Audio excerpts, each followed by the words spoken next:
everyone. My name is Kater Vichy. I'm a staff reporter with NYN Media, and I'm pleased to introduce you to today's virtual nonprofit BoardCon event.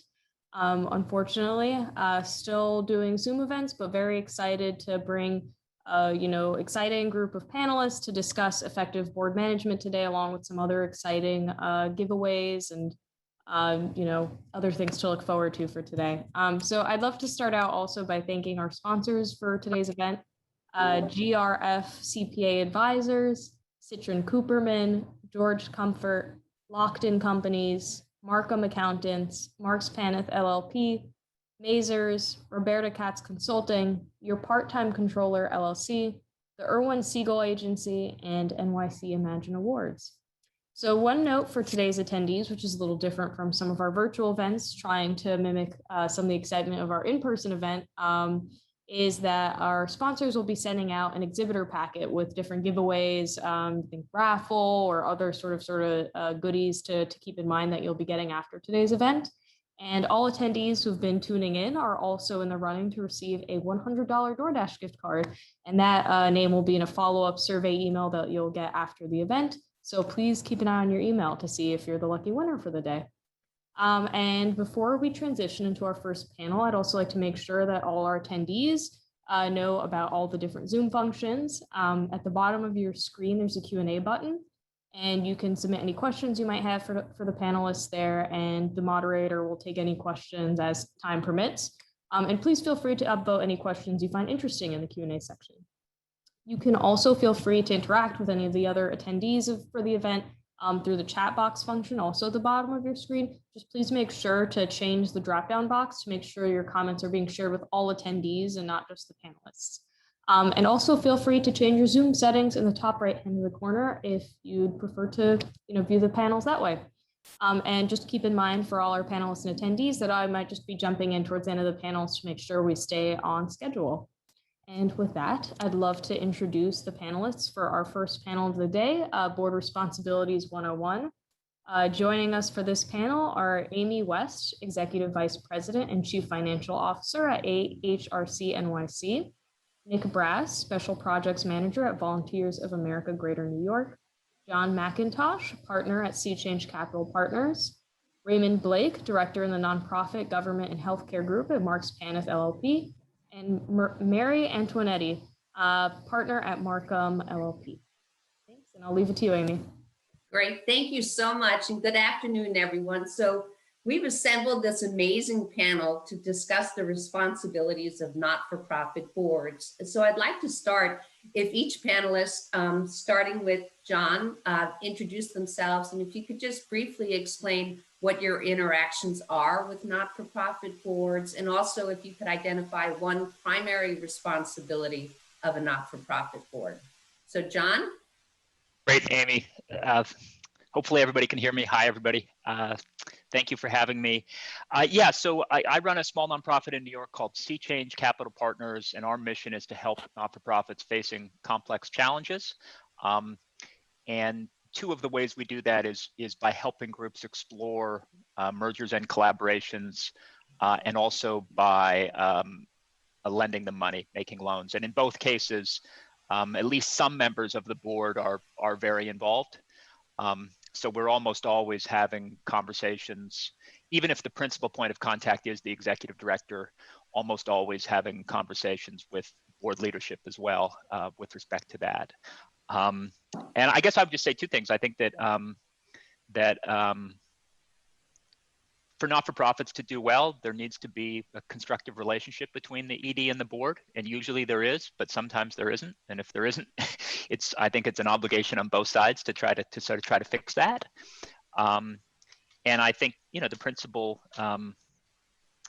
principal role of the board is to be involved in those things which are individually important with respect to how the organization pursues its mission, and to leave the day-to-day stuff to the executive director and the management team. And if ever they think that the executive director isn't doing a good job, then it's a different question they need to ask themselves. But they really shouldn't be meddling day to day, but just focus on the bigger issues. Nick?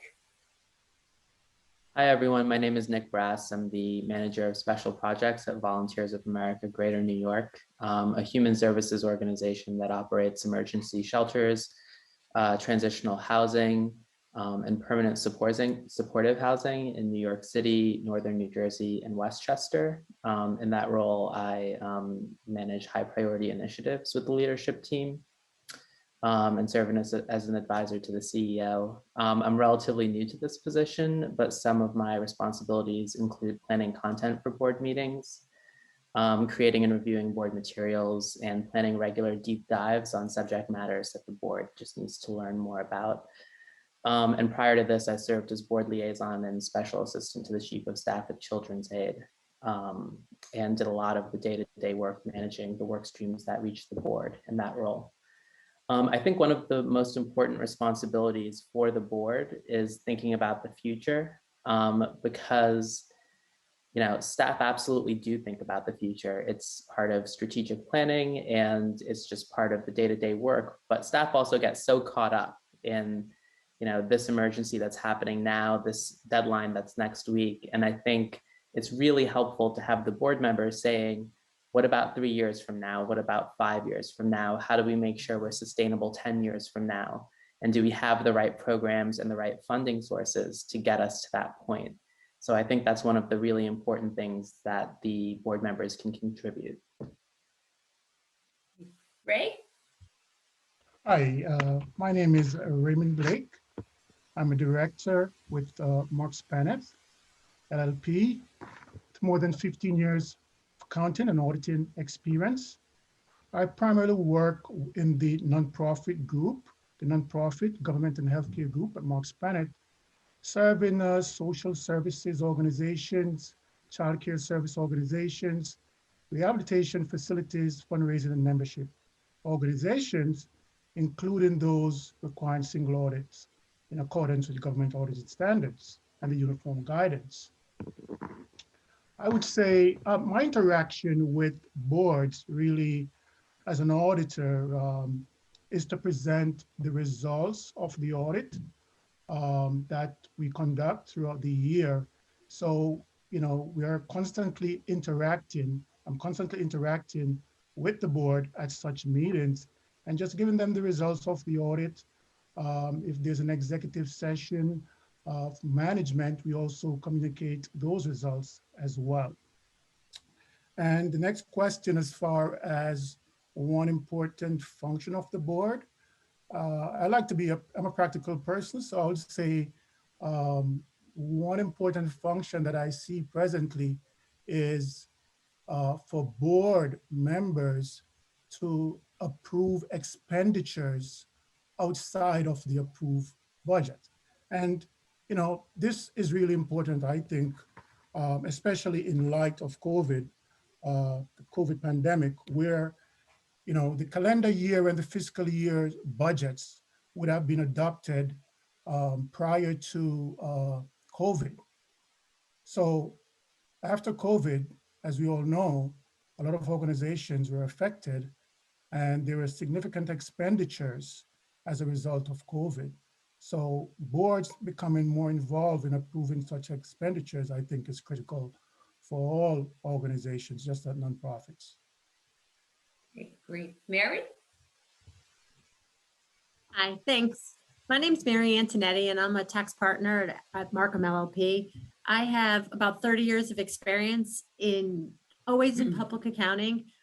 Prior to joining Markham as a tax partner, I actually spent 10 years as a director in one of the big four firms, specifically in their not-for-profit practice. I also lead the New England area practice for the industry sector of not-for-profit and social services and the Women's Initiative. So I joke with everybody, I'm the offset to Ray over there, who's the auditor. I'm the tax person. So, people always say to me, I make my living doing taxes for people who choose not to pay tax because they're tax exempt organizations. Was that smart? So a lot of my comments today are going to be coming from that side, because I spend a lot of time with the board making sure that the tax exempt organization, the tax exempt status is still retained. What can you do? What can't you do? What should you be doing? How do you keep all those governance together? So I think I kind of round out this panel. As for the important things of the board, I'm actually going to kind of summarize two of the things that were said earlier. I do agree that it's sort of vision and it's oversight. It's, what is the vision of the organization? What's the direction, where you're going to go? What's that big picture mission driven thing? And then what's the oversight? Who's watching the people that are doing the daily day-to-day operations? Great, thank you and welcome. So I've compiled a few questions for our panel to facilitate the discussion, and hopefully we'll have 10 minutes at the end to field questions from the audience. But I wanted to start with the question for all panelists. And John, you had kind of alluded to this in your introduction, but there's sometimes uncertainty about what is a board issue versus a staff issue. And where do you draw the line? So John, can you start us off? Yeah, look, I guess the one thing I would say is it's hard to generalize because although I can't prove it, I think that half the not-for-profits in this country have more board members than staff. So, there's lots of really small organizations out there that have very small staff or are volunteer driven, and clearly that's a different, where the line is different in those organizations because the board members are actually doing the work. I mean, I'm on the board of the Brooklyn Heights Association, and we have 12 board members and we have 1 staff. And so a lot of but I want to put those aside and talk about the larger sort of organizations where, they're sizable, they're several $1 million plus, where there really is staff. I think that as everyone said, that it's those. There's an oversight piece for sure. There's a fundraising piece for sure. But in terms of the ongoing discussion, it really is this something that's individually material to our ability to pursue the mission and the effectiveness or stability with which we do that? I think that's why risk management is part of a board's, because if something goes wrong, that harms your ability to pursue the mission. I think if you're down in the programmatic details, you've overstepped your bounds. And I think the last thing I'd say is I think that in the COVID crisis, the reason that boards were more involved than they perhaps normally would be, meeting more often, was that more things were coming up that were individually important to the pursuit of the mission. Should we get PPP? Shouldn't we? Should we furlough people? Shouldn't we? Should we close the facility? Shouldn't we? I think in the normal course, boards can pull back and be less involved because there aren't things that come up, that often, which are individually important to the pursuit of the mission. And everything else, I think, should be left to the executive director, other than fundraising, other than oversight, and other than in those organizations where, in effect, the board is actually doing the work rather than overseeing it, because the organization is very small. Nick? So I'll speak from the perspective of the large social services organizations, because the ones that I'm working with currently and have worked with have the 100 million plus budget. So there are some things that are required by law, by regulators, by some funders, that unambiguously fall under the fiduciary responsibilities of the board. And I think my colleagues Mary and Raymond are in a really good place to talk about that, given their work. A lot of the other stuff will come down to preference and a mutual understanding between the CEO and the board chair and the different board members. So I think one of the things that I recommend and encourage is a strong dialogue between the CEO and the board chair about that demarcation between what will be a staff issue and what will be a board issue, including, who makes this decision? If it's not required by law that the board makes this decision, but maybe the board wants to, and is that appropriate, right? So that is a mutual understanding in some cases between the chair and the CEO. In other cases, the board is not interested in making the decision, but wants to be kept informed after management makes that decision, right? So it's still a management decision, but it needs to be reported up to the board. So I do think that, having that mutual understanding and that open communication between the CEO and the board chair is really important, because that dialogue is also going to set the agenda for the rest of the board, right? That is the partnership that really determines what the greater relationships will look like between the nonprofit staff and the board membership. So that's my yeah, just thinking about how that relationship will sort of flow outwards. Great, thank you. Ray? Hi, thanks, Nick. Regarding this issue, I think having a board charter that specifies the relationships between the board members and staff will help. Such a charter, board charter, should include a membership and term of board members, relationship of the board to the CEO, board culture and reporting requirements, and last but not least, the responsibilities of the directors. And I think what's most important here, though, is that that charter that is developed should be shared. It should be provided to board members and staff alike so that everyone knows their responsibilities. I mentioned earlier about one of the important functions of the board, where I gave the example of a board member approving expenditures outside the budget, which is actually a programming function. So such a charter could list like all the activities, within the organization and who is responsible for what. So from the outset, everyone will have a clear understanding of the responsibilities between board and staff.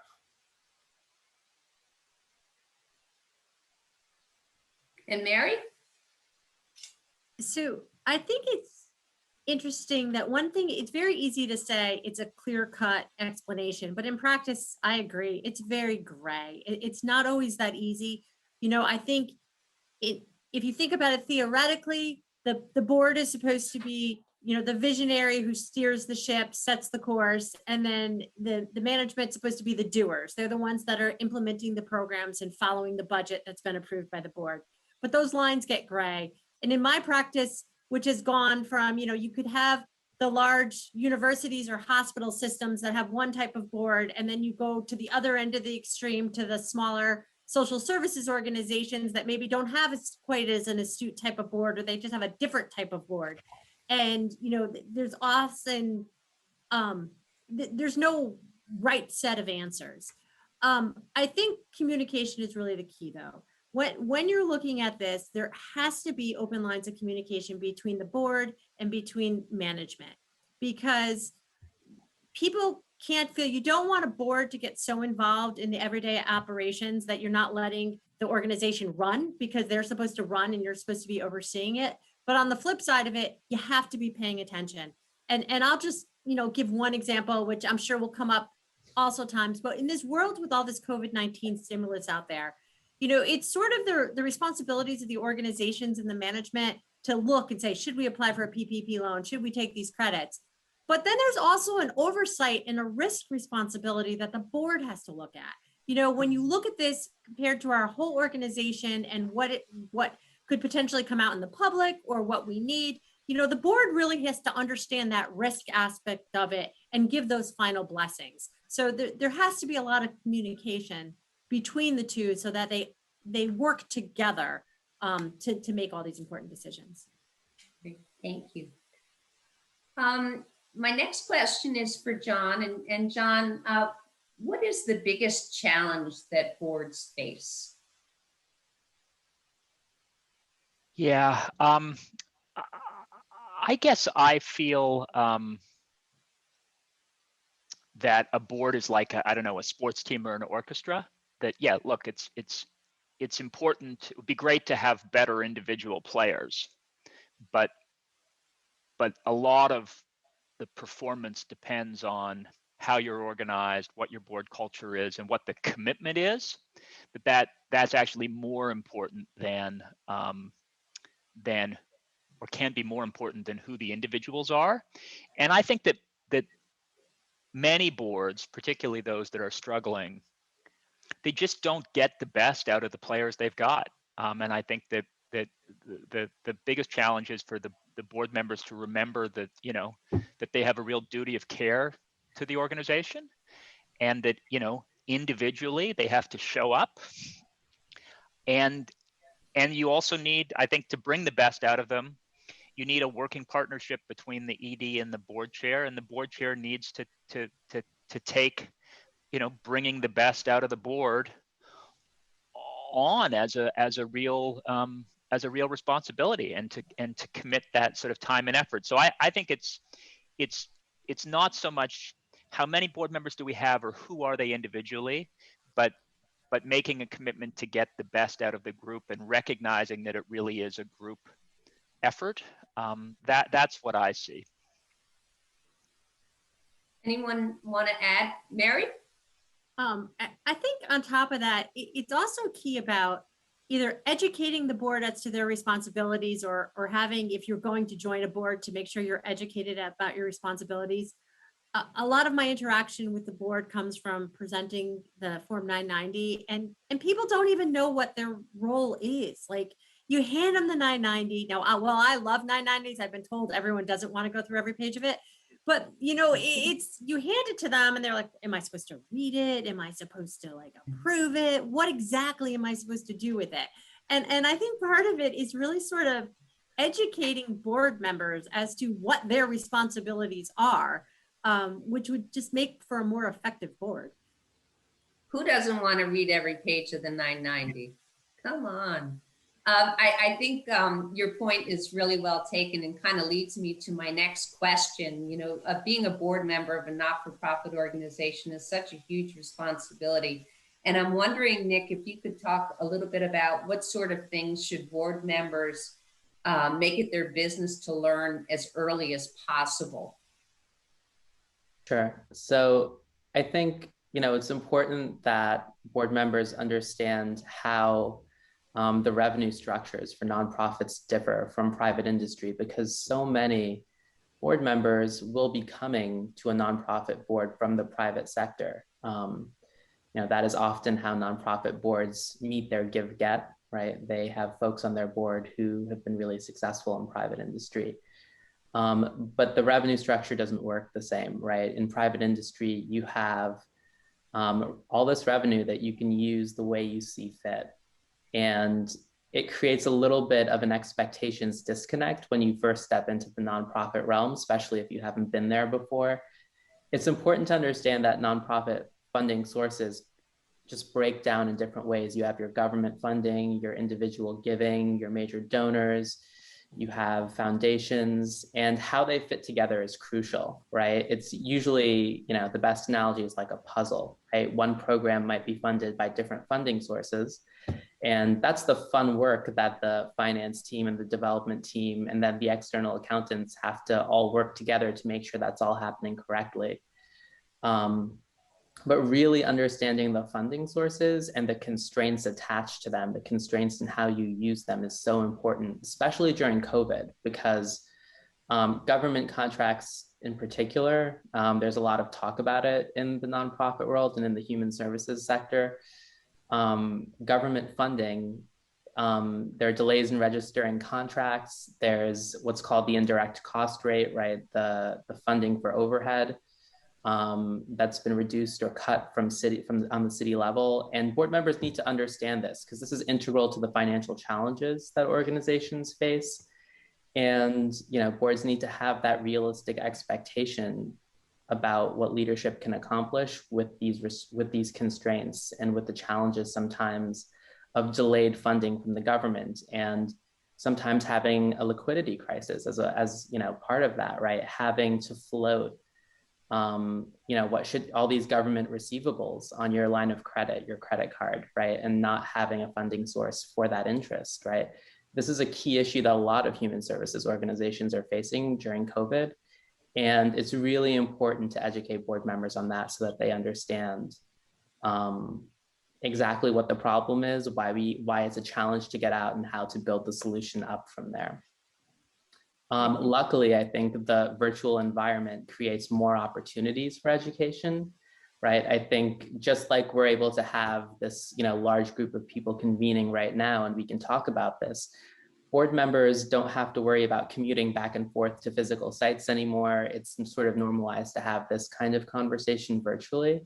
So I think that creates new opportunities to slide in an 8 a.m. meeting or a 6 p.m. virtual meeting where there's no commuting, to say, today we're going to do, nonprofit finance 101. Let's get into it. So I think that's, one challenge, but one opportunity that comes out of this. Anyone want to add to Nick's comments? Mary? I absolutely agree with Nick's comments. And I think to make it a little more nuanced in the world of COVID-19, there's a lot of stimulus money out there. And I think from a board's perspective, yeah, it's great to kind of keep your eyes open and to think about what it is that's out there and ask those questions. But there's also has to be a lot of education about the interplay of stuff, because what I'm finding right now with my clients is that you may get some money now, but it's costing you later. So for example, with his grants, if you get a PPP loan and you're not charging money from the grants, what's the long-term impact of that? So now have you not spent down your grant? Are you going to get less money next year and less money the year after because of the way you've elected to take this grant? I've had other boards that have gone out and said, we're just going to raise money and go to our benefactors, which they have, but perhaps it precluded them from getting a shuttered venue operator grant or some other grant. So what I'm finding right now is there has to be a lot of interplay between where's your money coming from? Is it coming from grants? Is it coming from services? What COVID-19 stimulus can you get? And do you want to get that stimulus today because it's giving you a short-term gain at some cost in the future to how your programs operate? And the answer may be yes and maybe no. I just think that it's sort of educating yourself as to all these different pieces before you just jump to make decisions. Anyone else want to add? I just say one thing. I think we need to be sympathetic in that, the sort of organizations that Nick was talking about, larger organizations in the city, most of the board members have never worked for a not-for-profit, have never sat on the board of another similar not-for-profit. They're basically operating in an information vacuum about everything. And so finding ways to gently educate them about everything from, why sometimes you have to do the work before your government contract's registered, or why you get paid late, through to that you're actually not the only not-for-profit doing this particular kind of work. That's just a constant sort of challenge for the ED, because again, most of these folks, well-meaning though they might be, have not worked for a not-for-profit like the one you run, do not sit on the board of a similar not-for-profit, and really come in completely cold. And yet they won't read, a 15-page treatise on, contracting for board members. And so you've just got to have that education process be part of your job as an ED, I think. Great. Okay. We've heard risk mentioned a few times throughout the panel discussion. And my question is for Ray. Ray, what role do boards play in risk management? And what are some of the risks that boards should be reviewing with management, especially in light of the pandemic? Thanks, Amy. That's a great question. Boards, this is really important. The board's role, I think, as it relates to the first question, is really to assess and oversee management assessment of risk and how management plan to manage those risks that they have identified. So it's really a very important job for the board. And, now we're in light of the pandemic, but, not just a pandemic, any crisis situation, I think the risks that I'm going to identify here, the board should be really looking at these risks and try to mitigate these risks in the best interest of the nonprofit organization. So the first risk that I want to talk about that boards should be reviewing with management in light of the pandemic or in a crisis situation is a technology risk. So as we know, as a result of the pandemic, the adoption of technology to permit remote access have increased at most organizations tremendously. Most organizations are dependent on third-party service providers. So it's imperative that the board understands where the critical data is stored or accessed through third-party service providers, and whether the organization is protected against any cyber threats or breach. So, with the sudden change to operating in a remote environment, I've given opportunities to those, looking to exploit weaknesses that may exist in an organization's security systems. So, this is really a time where organizations need to be very careful with their internal security systems. So that's the technology risk. Another risk that I want to talk about while working remotely in the field that I see, I'm just working with my clients, is that of internal controls risk. So an organization's internal control systems may not have been designed for the rapid transformation that's happening by operating remotely as businesses are now experiencing. So this is a challenge for most organizations to maintain an environment where there is appropriate accountability. So that, that's very important also. Another risk that I want to talk about is a cash flows risk. These are things that I'm seeing. These are risks that I'm seeing out there that I'm communicating to all of you. So because of the pandemic, and again, this could be applicable to any crisis situation going forward, the revenue generation for most organizations are falling during the pandemic as operations are reduced. At the same time, expenses which are needed to protect the staff and conduct safe operations of the organization increased.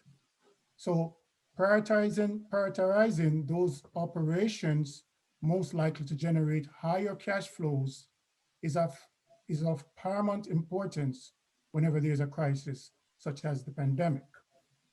So basically just want to focus on the areas or your programs, for example, that are generating higher cash flows. So that's the cash flow risk.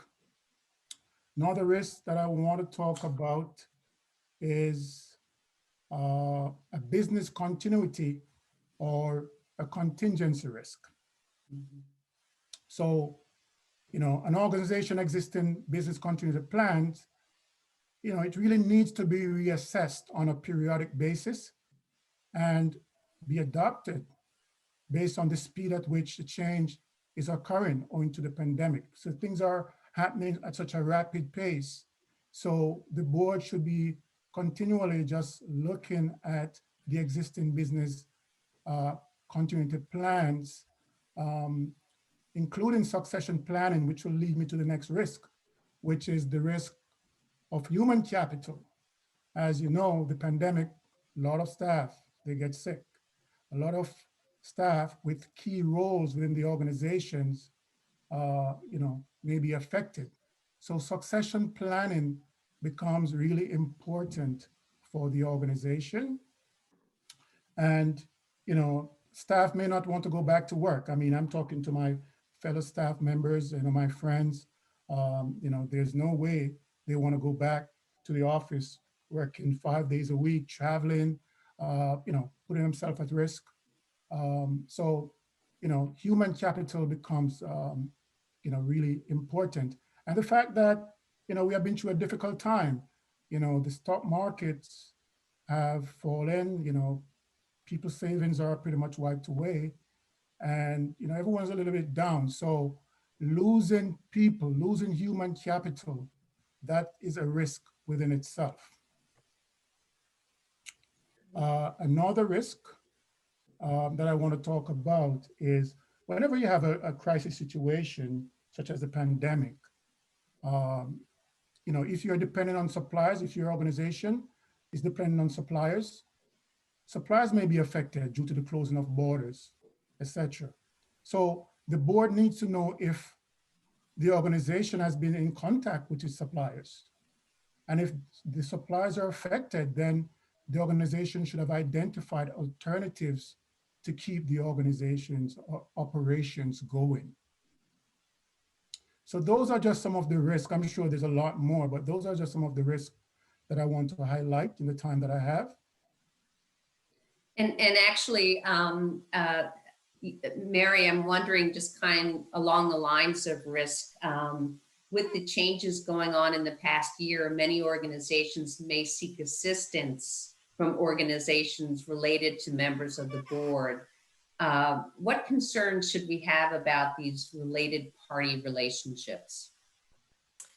So I think it's very interesting because when you're dealing with the board and you're dealing with related party relationships, one thing you always want to keep in mind is transparency. So there's a lot of things that you can do, just disclose it, because your real risk is going to come in is if somebody decides you're doing something and you're not disclosing it, so it looks like you're trying to hide something. There's a concept within your tax exempt status, and it's on your 990, and it's just a big thing of private enormement. So basically, because you have a tax exempt status, you're essentially supposed to be benefiting the public and not benefiting a person. So to the extent that you're doing something that's benefiting a person, there could be concerns, there could be excise taxes and a whole bunch of different things. So I think what you want to do is sort of think it through and make sure you identify what you need to disclose. So I'll give you a couple examples. So there could be situations where, I don't know, maybe your board member is a consultant or an insurance broker or somebody that can really help the organization, right? What they do is valuable to the organization. And you want to basically hire their firm to do something. So a couple things. It's always a best practice to not let that person be the main driver in hiring themselves, right? So that person should recuse themselves from those discussions, because you may all agree that, you know, hiring John's firm is really the best answer. Just don't let John vote on that, because, you know, if John votes on it, then he's kind of steering money in his own direction. You know, and a lot of things. I mean, hopefully when you hire John's firm, John isn't charging you more than market rates. You know, maybe he's charging normal rates, or maybe he's giving you a discount. That's all fine. Like, everyone can do all that. There are some circumstances where maybe board members are going to loan money into the entity because they know that there's a cash flow issue and they want to loan the money in. Also fine, right? You can do that. You can do all those things. Just keep in mind, whenever you have these related party transactions, there's going to be a disclosure requirement. So when you file your 990s, it's going to have to be disclosed. I would think as a board, when you review your 990 this year, or when you're talking about it, you may want to think through some of these transactions during the year, because it's going to be a different reporting than you've had in the past. You know, maybe in the past everything was vanilla, and this year you do have more people stepping up to try to help out and to try to keep the organization going. So there may be more reporting. None of that is bad, right? None of that is really going to jeopardize your exempt status, and none of it is really a problem. It's just really when it becomes non-transparent, or if it appears that somebody is trying to personally benefit from their affiliation with your organization, that it becomes a problem. Anyone want to add to Mary's comments? Okay, a commonly asked question, how often should boards be meeting and why? And has COVID changed meeting frequency? John? Yeah, I think COVID has changed meeting frequency. You know, I think the trite answer is boards should meet as often as they need to. And so then the question is, well, how often is that? And I think it's, again, when you're making individual decisions or discussing individual matters that are relevant to the pursuit of the mission. So I think pre-COVID, there were boards that would meet weekly or even more because they were in a crisis, because, I don't know, the executive director was gone, because they were running out of cash. And it would be crazy for those boards to say, why don't we meet quarterly? That's what we normally do. Well, because this is a situation where in a quarter, it's going to be too late. I think with COVID, a lot of groups were moving to weekly meetings, and the executive committee was available more often than that. because there were so many things going on about PPP, about furloughs, about facilities. Mhm. My sense is that many of those groups are now moving towards a more regular schedule. So I think it's, you shouldn't be fixed on a fixed frequency. You should think about what do we need. I also want to make clear, and I'm on a number of boards, that you should never have the thought, well, we don't need to do that, the executive committee will do that. I mean, I think the executive committee cannot be delegated some important actions, I think, under the law, and that it can be there as a convenience. But if you know that there are going to be things that come up on a weekly basis, you shouldn't say, well, we'll meet quarterly and the executive committee can meet more often. The board should meet weekly. So I would say, again, for many groups, it had gone from quarterly to monthly to even weekly. And now I think some of them feel that things are more stable and they're moving back towards whatever frequency they normally had, because the frequency with which they need to grapple with tough mission-related decisions has lengthened. Okay. Anyone want to add? I also think that and someone brought this up earlier in the discussion, that the way boards meet is going to change, because I really see that a lot of these virtual meetings is going to make it easier for everyone to just hop on for maybe a 20-minute or a half-hour call to discuss a topic, rather than everyone's going into New York City for an 8 o'clock meeting, and we're going to have bagels, right? I think that we may find, even post-COVID, that there are going to be more virtual meetings in the board realm, because it does facilitate quick and easy conversation to solve some problems. Nick. Yeah. Yeah, I was just going to say, in the vein of what John was saying, also make sure that your board committees are meeting at the right frequency, because board committees are a powerful tool to manage the agenda for your full board meeting, because you can easily get overloaded.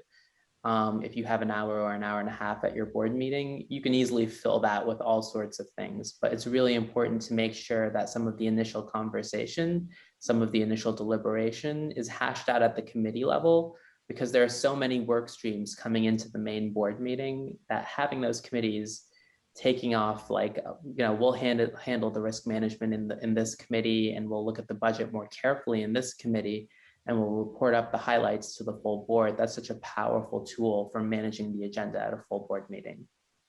Great. And both Nick and Mary, you've mentioned different modes of communication throughout the pandemic. So Nick, I'm wondering if you can answer the following question: is how can board members continue to effectively serve as ambassadors during the pandemic? Sure. So one of the most important things that board members can do for their nonprofits is serve as an ambassador to their networks, to the corporate world. And so one way that you can do that is social media, right? People are spending so much more time on social media these days for a lack of anything better to do, really. So really leveraging that and using that as a strength, right? The expectations have changed a bit, right? You have an excuse to talk more about your nonprofit via social media, and you have an excuse to solicit or to recruit people, right? It's so much harder to recruit people to join a nonprofit board when you can't have face-to-face discussions. And if you can't tour sites, for example, if that's something that your nonprofit has, physical facilities. So the expectations are changing a little bit, but you really want to leverage social media. You want to leverage, chats and phone calls, casual conversations that you have with people in your network, and also make sure that the staff is arming you with all the materials you need to be successful in that virtual outreach. So make sure that your development team and your marketing or communications team is creating, your elevator pitch, your case for support, your talking points, your video clips, compelling stories from programs, all the resources that you need to make your best pitch over social media or in virtual conversations, because that's where we're trending. And the way that we network and the way that we recruit board members and raise funds is going to change. A lot of organizations have been doing virtual fundraisers instead of physical galas. So we really need to adjust our thinking and make sure that we have all the right resources to do that. And frankly, now we have an opportunity to share our work with a wider audience than we normally would, because using social media in this way is normalized. The only other thing I'd say about being an ambassador during this particular time for your organization, one other important responsibility is recruiting board members. And with everything that's going on right now, in terms of the Black Lives Matter incidents from last year that have continued on, and right now the sort of violence that Asian Americans have been experiencing, ensuring that your board has diversity has never been more important. Your staff is looking for it, your funders are looking for it, and you want your board to reflect the clients that you serve to make sure that the leadership and decision-making is culturally competent. And you really want to just think about, how do you reach out to those people of color who can be effective board members for you? In some cases, those could be, communities that you serve, right? People in the communities that you serve can be effective board members, and you may want to waive, your give-get requirements so that they can join your board. You may have to get creative in order to make sure that your board is diverse, because it's an issue that boards are facing, and they have a really hard time figuring out how to diversify candidates. And you may have to get creative. Another way might be recruiting a person of color who's a professor or an expert in the subject area. And again, you may have to waive your give-get requirements because people who are professors or researchers don't have the financial resources that someone who's a VP at JP Morgan may have. But you do want to make sure that you're finding a way to creatively and actively increase diversity on your board, even in this virtual environment, and especially during these times. Great. I have a question for Mary, but first I want to go to Ray. And just broadly, Ray, how may boards add value to management's handling of the pandemic crisis? Okay, so, when you think of it, the board really should be a resource to management and provide, for lack of a better word, comfort in such a crisis situation. So management, is really looking towards the board for support whenever there's a crisis situation, such as a pandemic. And how, what will they do? The board, they should be asking probing questions regarding management plans in regards to the pandemic. The board, they should be considering the long-term impact on the organization based on decisions that are being made in the heat of the moment. I think someone on the panel mentioned it about the long-term effects previously, but these are decisions that are being made on the fly rapidly that may have a negative or positive impact on the organization. So the board has to be, they have to consider that. Then, the board, they should be advising and assessing management, handling of the crisis. They also have to help management find the right balance, I think, in communication, both internal and external, in a crisis situation. Because the last thing you want to do, especially with external communication, is to hurt your nonprofit, your organization.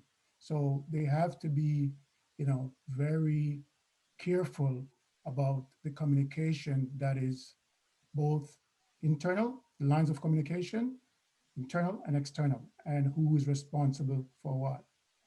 Then the board really should be helping management to prepare for the post-COVID era and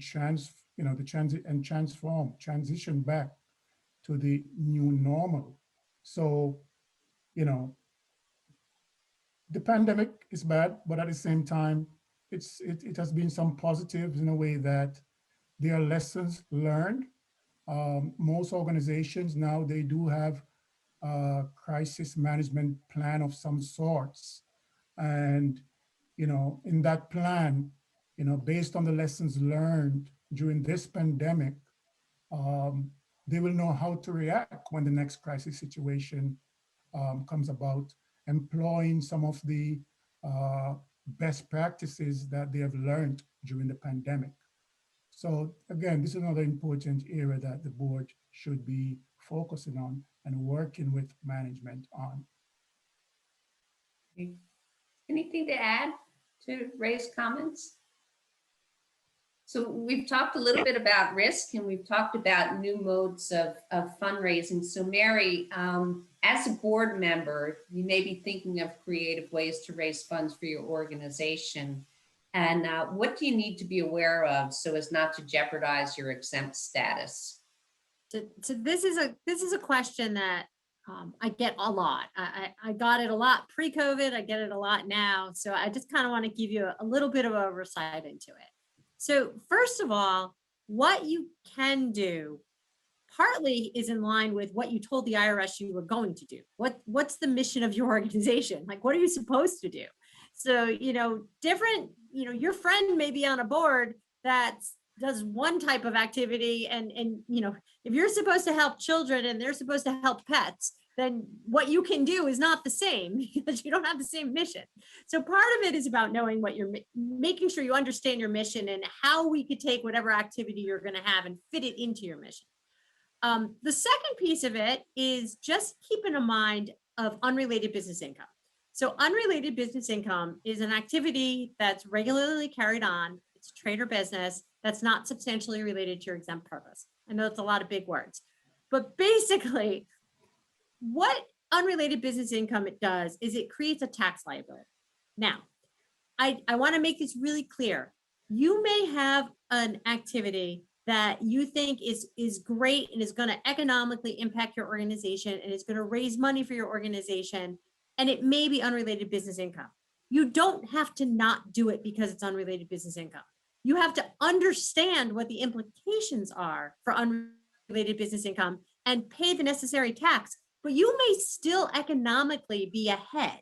So I know that a lot of times boards, when we're having discussions, they're like, oh, wait, if we rent that extra space that we don't need anymore, we're going to have to pay tax on it. So it's unrelated business income.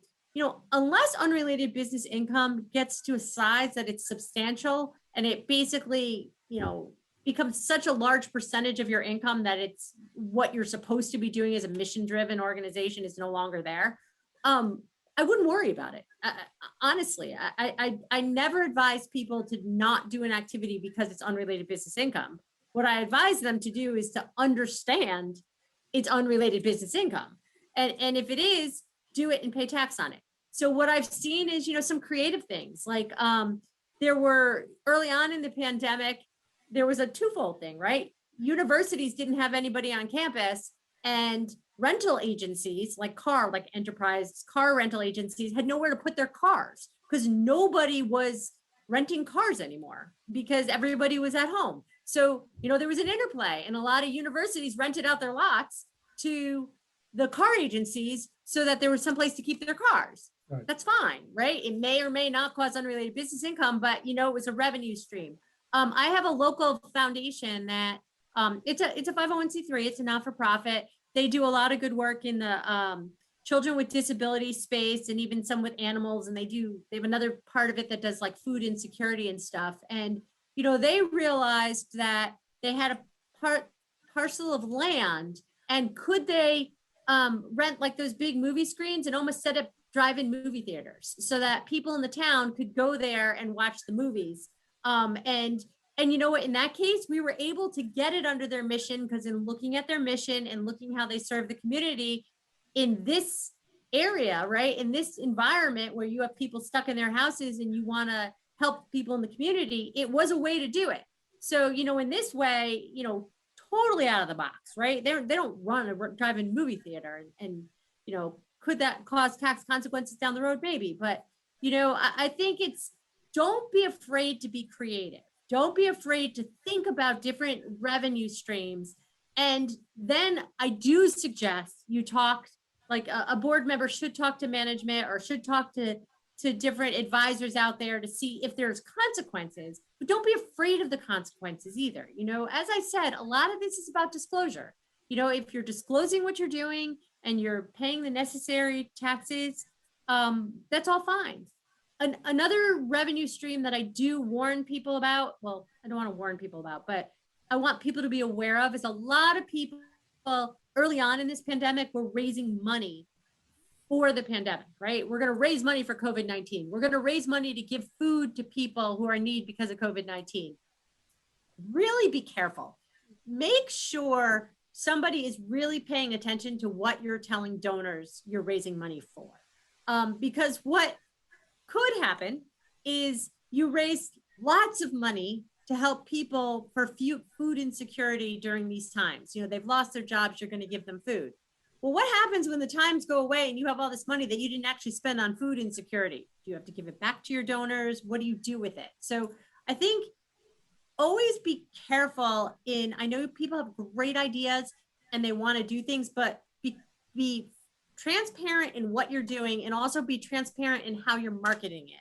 So, you know, make sure that you say to people, you know, we're going to raise money for food insecurity during the COVID-19 pandemic and after, right? And in general food insecurity, so that you don't block your organization in with donations that are now restricted donations that you can't use for something else. So, you know, I think the key takeaways are don't be afraid to be creative, but also seek guidance so you understand the implications of these new activities that you want to go down into. Great. So we have about 9 minutes left, and I have one more question before we go to audience questions. And I'm wondering if, just starting with Nick and then John, how can board members support senior leadership and staff during COVID-19? Sure. So I think what I'm going to say is more for the organizations that have a larger staff, and especially for staff who are working on the front lines right now, because so many human services organizations are doing that first response work, right? They're essential workers, they're emergency workers. So I apologize if you're one of the smaller nonprofits where the board is doing the work. You know, this won't necessarily apply to you, but you know, if your staff is composed of frontline workers, just know they're burned out after a year of this, of responding to the needs of the community.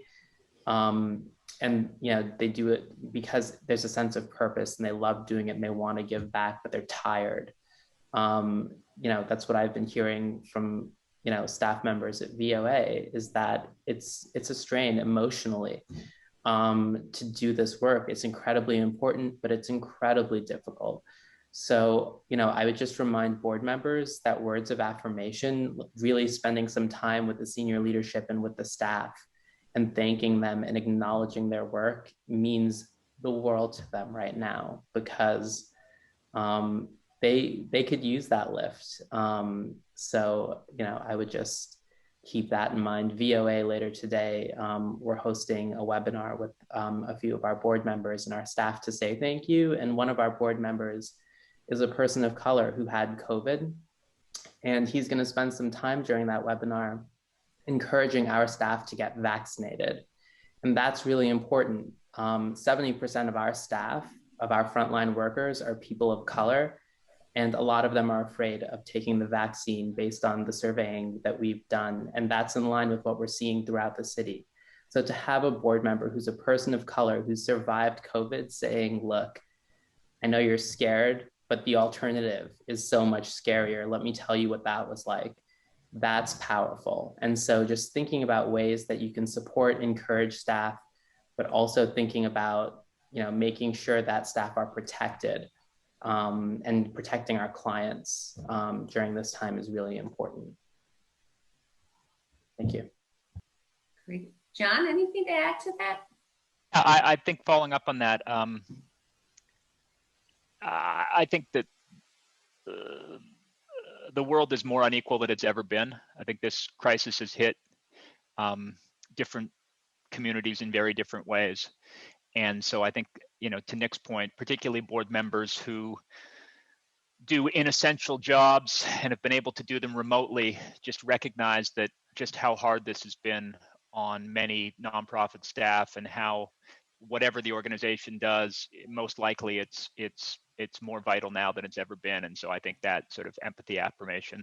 But the other thing is, you know, If not now, when?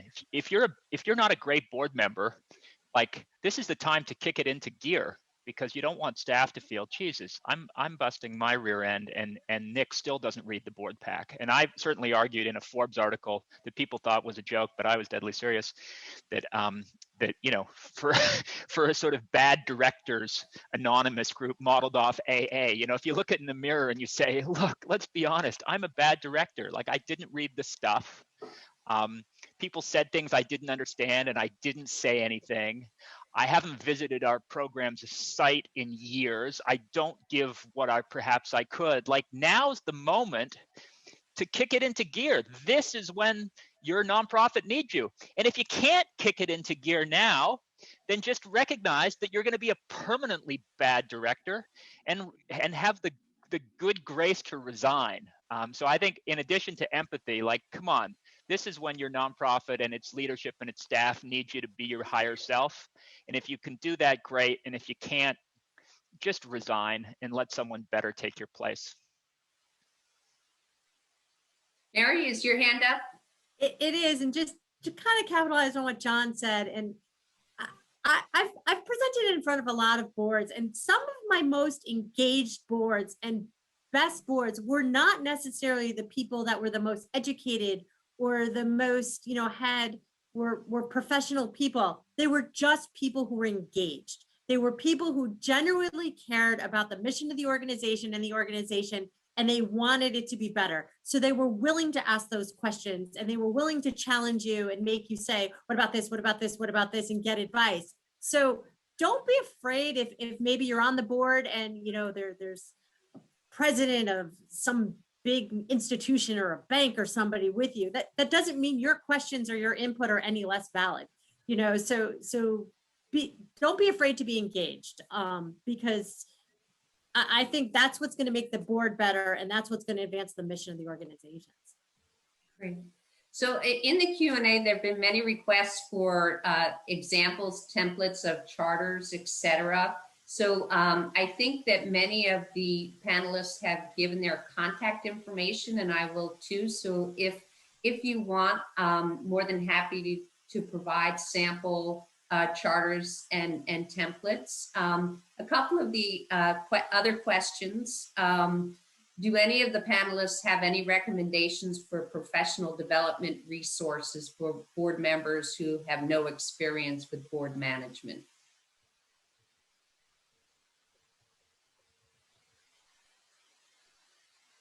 Anybody?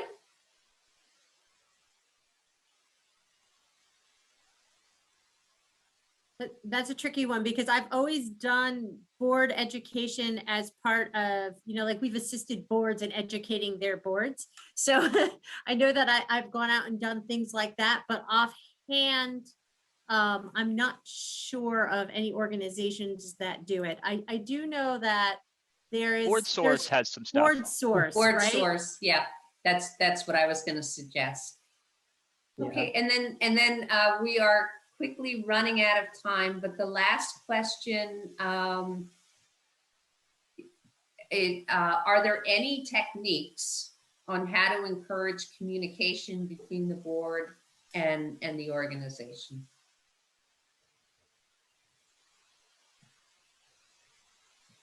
For starters, I would recommend some standing check-ins between the key board members, let's say the chair of the finance committee, the chair of the real estate, chair of the investment committee, well-timed check-ins with either the CEO or the person who takes lead, like the CFO and the chair of the finance committee could definitely have calls every 2 weeks.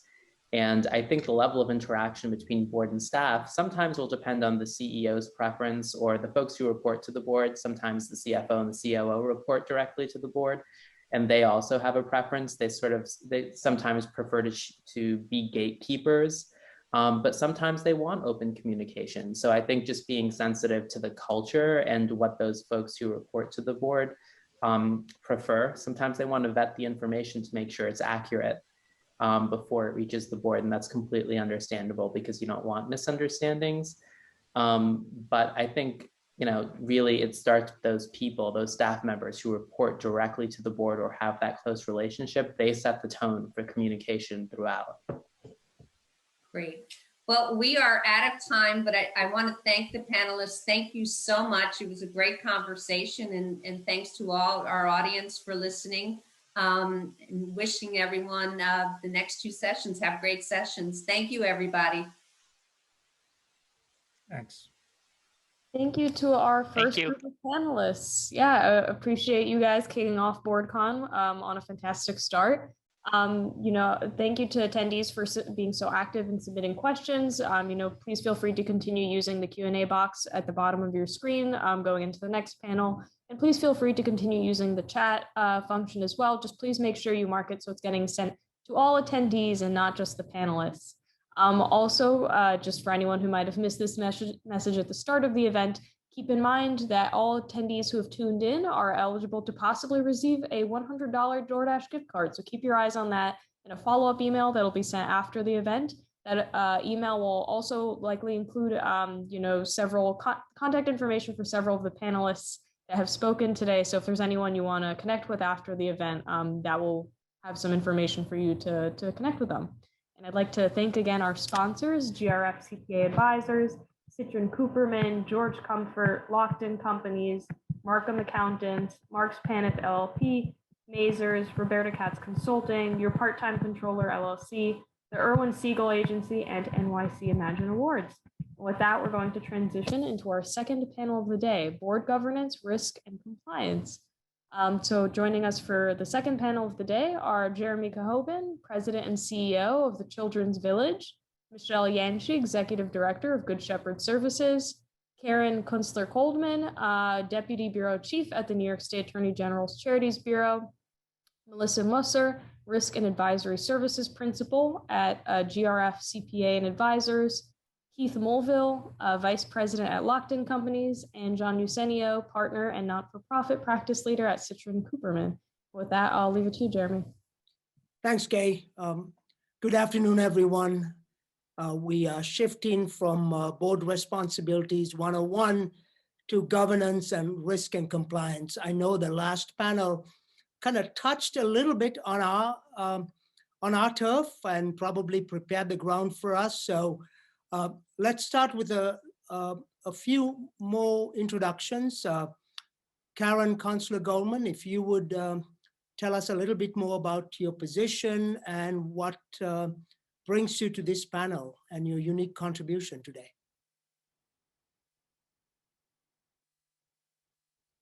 I think you're on mute, Karin. Hi, everyone. I'm finally learning a little bit about this process. I'm the Deputy Bureau Chief in the Charities Bureau, and our role is to oversee the administration of charitable assets, make sure they're used for appropriate purposes, but we also have a strong role in education. We're not just the enforcer, but we try to work with organizations to get compliance. Thank you, Karin. Melissa? Hi, everybody. Melissa Musser here with GRF CPAs and Advisors. And it's raining here in the background, so hopefully if you guys hear it, it's very calming and soothing to you guys. Anyway, so yes, I'm Principal Risk Advisory Services at GRF CPAs and Advisors. And so basically I'm the Director of Internal Audit, Enterprise Risk Management, and Cybersecurity. I also help with our over 600 audit clients. I'll step in and we review the IT controls as it relates to their financial systems, and we help out with key controls and different fraud controls. And so obviously enterprise risk management is a really big thing that's kind of going, it's been around forever, but it's really growing, and we're seeing a lot of nonprofits really adapt to this. And so I'm going to talk a little bit about this and what it looks like all the way down from, the management level up to the board level. Thank you. Michelle? Hi, everyone. I'm Michelle Yancey. I'm Executive Director of Good Shepherd Services. And Good Shepherd Services, like Children's Villages, Jeremy's organization, is a large government-partnered, multi-service, human service nonprofit organization. So a sort of very unique contributor in the public sector. And since this is city and state, I think it really is that government human service partnership that Good Shepherd as an organization sort of can most contribute to the conversation here about what tackling risk really looks like for organizations like ours, who are really, a pivotal part of the city's response to community needs. And really, honestly, because of the type of work that we do, we really represent in our organizations where the rubber hits the road on pretty much every type of risk that you can face in a nonprofit organization. So happy to contribute to this conversation. Thank you, Michelle. Keith? Thanks, Jeremy. Hello, everyone. Very happy to be here today. My name is Keith Mulvihill. I'm a vice president with Lockton Companies, and I help lead our nonprofit practice. We're the largest privately held global insurance broker. We have about 8,000 people globally, and we have a dedicated nonprofit practice. And our two main areas of work are property and casualty insurance and employee benefits. And I'm excited to be here today because on the broader topic of governance and compliance and risk, I think insurance broker roles can and should evolve beyond just kind of traditionally, negotiating and procuring insurance. And I think there's a broader support role we can play with organizations in tackling some of these issues. So I'm looking forward to the discussion and hopefully offering some insight on how you can maybe get the most value out of your broker relationship. Thank you, Keith. And finally, John. Hi, everyone. It's a pleasure being here with you. My name is Jeremy Sanio. I'm a partner in the New York City office of Citrin Cooperman, and I'm also the practice leader for our nonprofit group throughout the country. I've been serving nonprofits for well over 20 years now, ranging from social service organizations to foundations and healthcare and educational institutions throughout my career. And at Citrin Cooperman, what we're helping our clients with recently and throughout our history is really with audit, tax, and advisory services, many facing governance challenges and sustainability issues. And so what I'd like to contribute to the panel and discussion is really how you meld enterprise risk management with long-term strategic planning and sustainability, and how the two move forward, especially as we start to reemerge from the pandemic and think about the organization and how governance role in that plays into the future. So, pleasure to be here. Thank you, John. The last panel, got into a lot of details about board responsibility and the relationship between the CEO and senior staff and the board. We've got 200 plus attendees here. Let's get their attention. Let's give some examples of what can happen when things go really wrong. And Melissa, since you have an expertise in a lot of areas, but certainly network management and all the bad news we've heard, Children's Village experienced a hostage situation a couple of years ago. So, and I know I'm not alone. There are probably many others. Could you give us an example of what a risk compliance issue where the board could have been involved, where the board should have been involved, where the board could have played a role and did not, and things just did not end well? Sure, yeah. Yeah, thank you. And so I think there's a lot of examples out there. And I think the first, first committee that you guys were just talking about with the board involvement is very important. And they were talking about, I think even someone shared as far as some example charters. And I just popped one open, the audit committee charter. And if you look at that example, number 7, responsibility, it says, periodically review the client's risk management profile along with litigation and insurance and whatnot. And I think some boards are failing at, really getting that risk, whether they're delegating it to the audit committee or not, but they're not getting that risk information appropriately. So I'm going to give you an example because we do a lot of risk assessments for our clients. And unfortunately, there isn't that communication channel that would elevate those key risks. And to John's point, linking it to strategy as well, right? So you have a strategy. And so my point here is, culture is a really big, important part of your strategy. And sometimes we're worried, obviously, about, funding, right? Obviously worried about funding and cyber. There's all these big things going on, but are we really looking at culture? And I think if you were to do an enterprise risk assessment and really look at your strategy and see where talent management maybe would fall into that. And then I think culture issues would really bubble up to the top.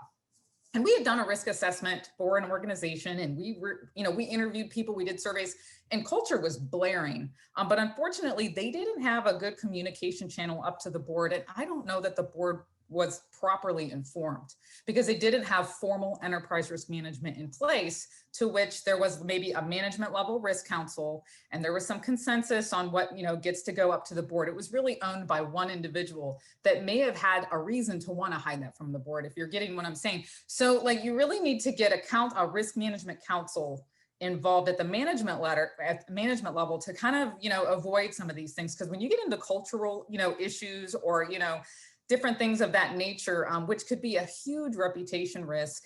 You want to make sure that the board, isn't totally blindsided by this. And that's kind of what we're seeing, boards being blindsided. So, and that's when people talk about enterprise risk management. This isn't intended to be some kind of cumbersome, enterprise list management, right? This isn't supposed to be like, this is supposed to be, part of your strategic planning and talking about what are the things that could go wrong.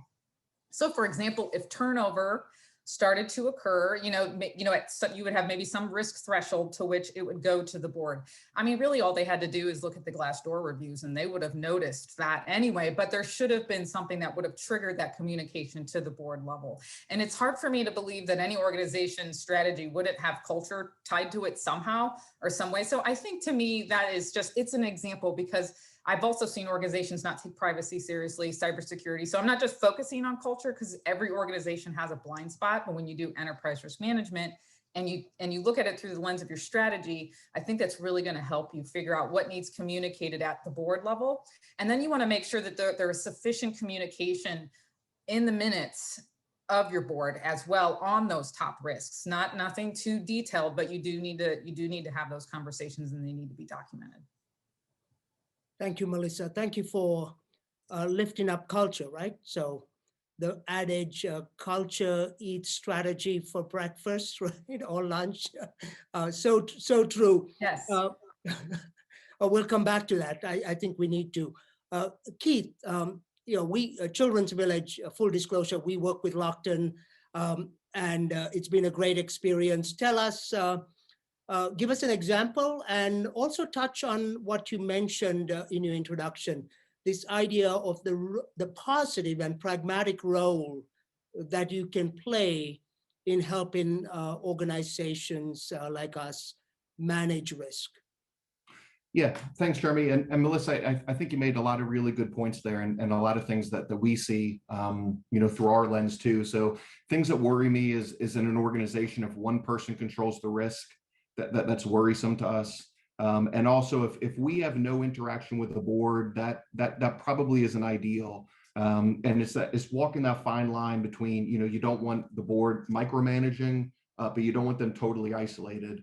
And one example I can give, and that we see frequently, unfortunately, is if I'd say a catastrophic claim comes in, something that gets the board's attention. Oftentimes a board has certain attorneys, certain law firms that they want to use to represent them on a critical matter. If that discussion isn't happening until that claim comes in the door, it's often going to be too late. And we have to report back to the board that law firm, that white shoe law firm, isn't covered, isn't on the D&O or whoever insures panel of insurers. So by having some dialogue up front, we can understand who you want to represent you. If a bad scenario does happen, work with the insurer to get them on the panel, and then give the board some confidence that the right type of firm will be representing them if a situation comes in. So it's just having that optimal amount really of conversation and interaction, and can't be too much, can't be too little, but it's got to be to some degree though. Thank you, Keith. Karin, the Attorney General, right? We all think twice before we think of reaching out to the Attorney General, but you have always been pretty clear that nonprofit boards and staff should be proactive in building the relationship and not simply seeing the Attorney General as a place of compliance, but looking to the Attorney General and the Charities Bureau as an opportunity to become stronger, to learn from the great breadth of knowledge that you have, and having seen what can go wrong. So Could you give us an example of something recent that could have been avoided, a situation that could have been avoided, and maybe give us some steps that we could take to build on a relationship with you in a very proactive manner? You're on mute, Karin.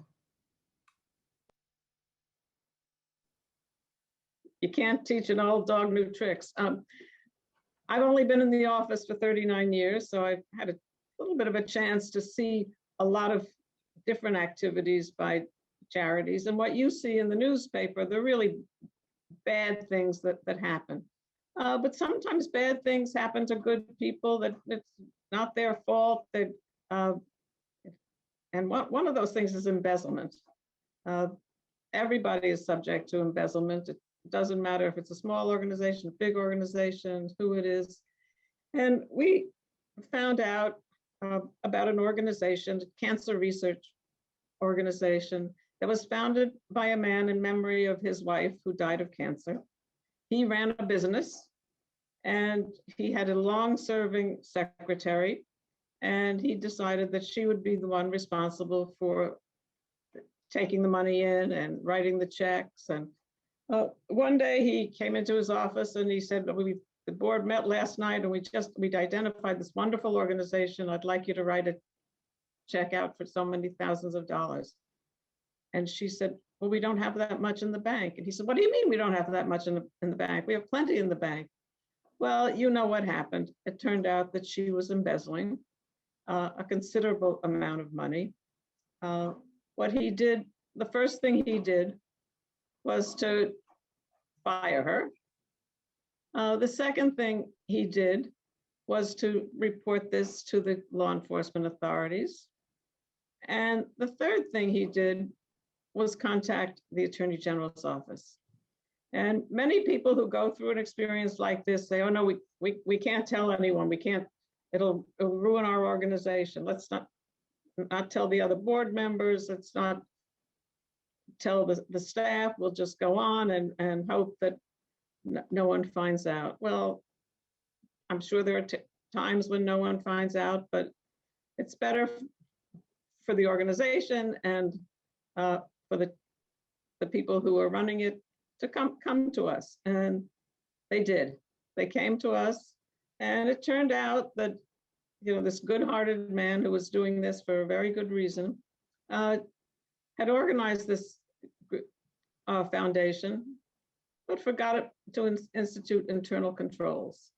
And so one of the basic internal controls is you don't have the same person taking in the money, taking it to the bank, writing out the checks, and you don't necessarily have someone who is so close to you and knows you so well that trusts you.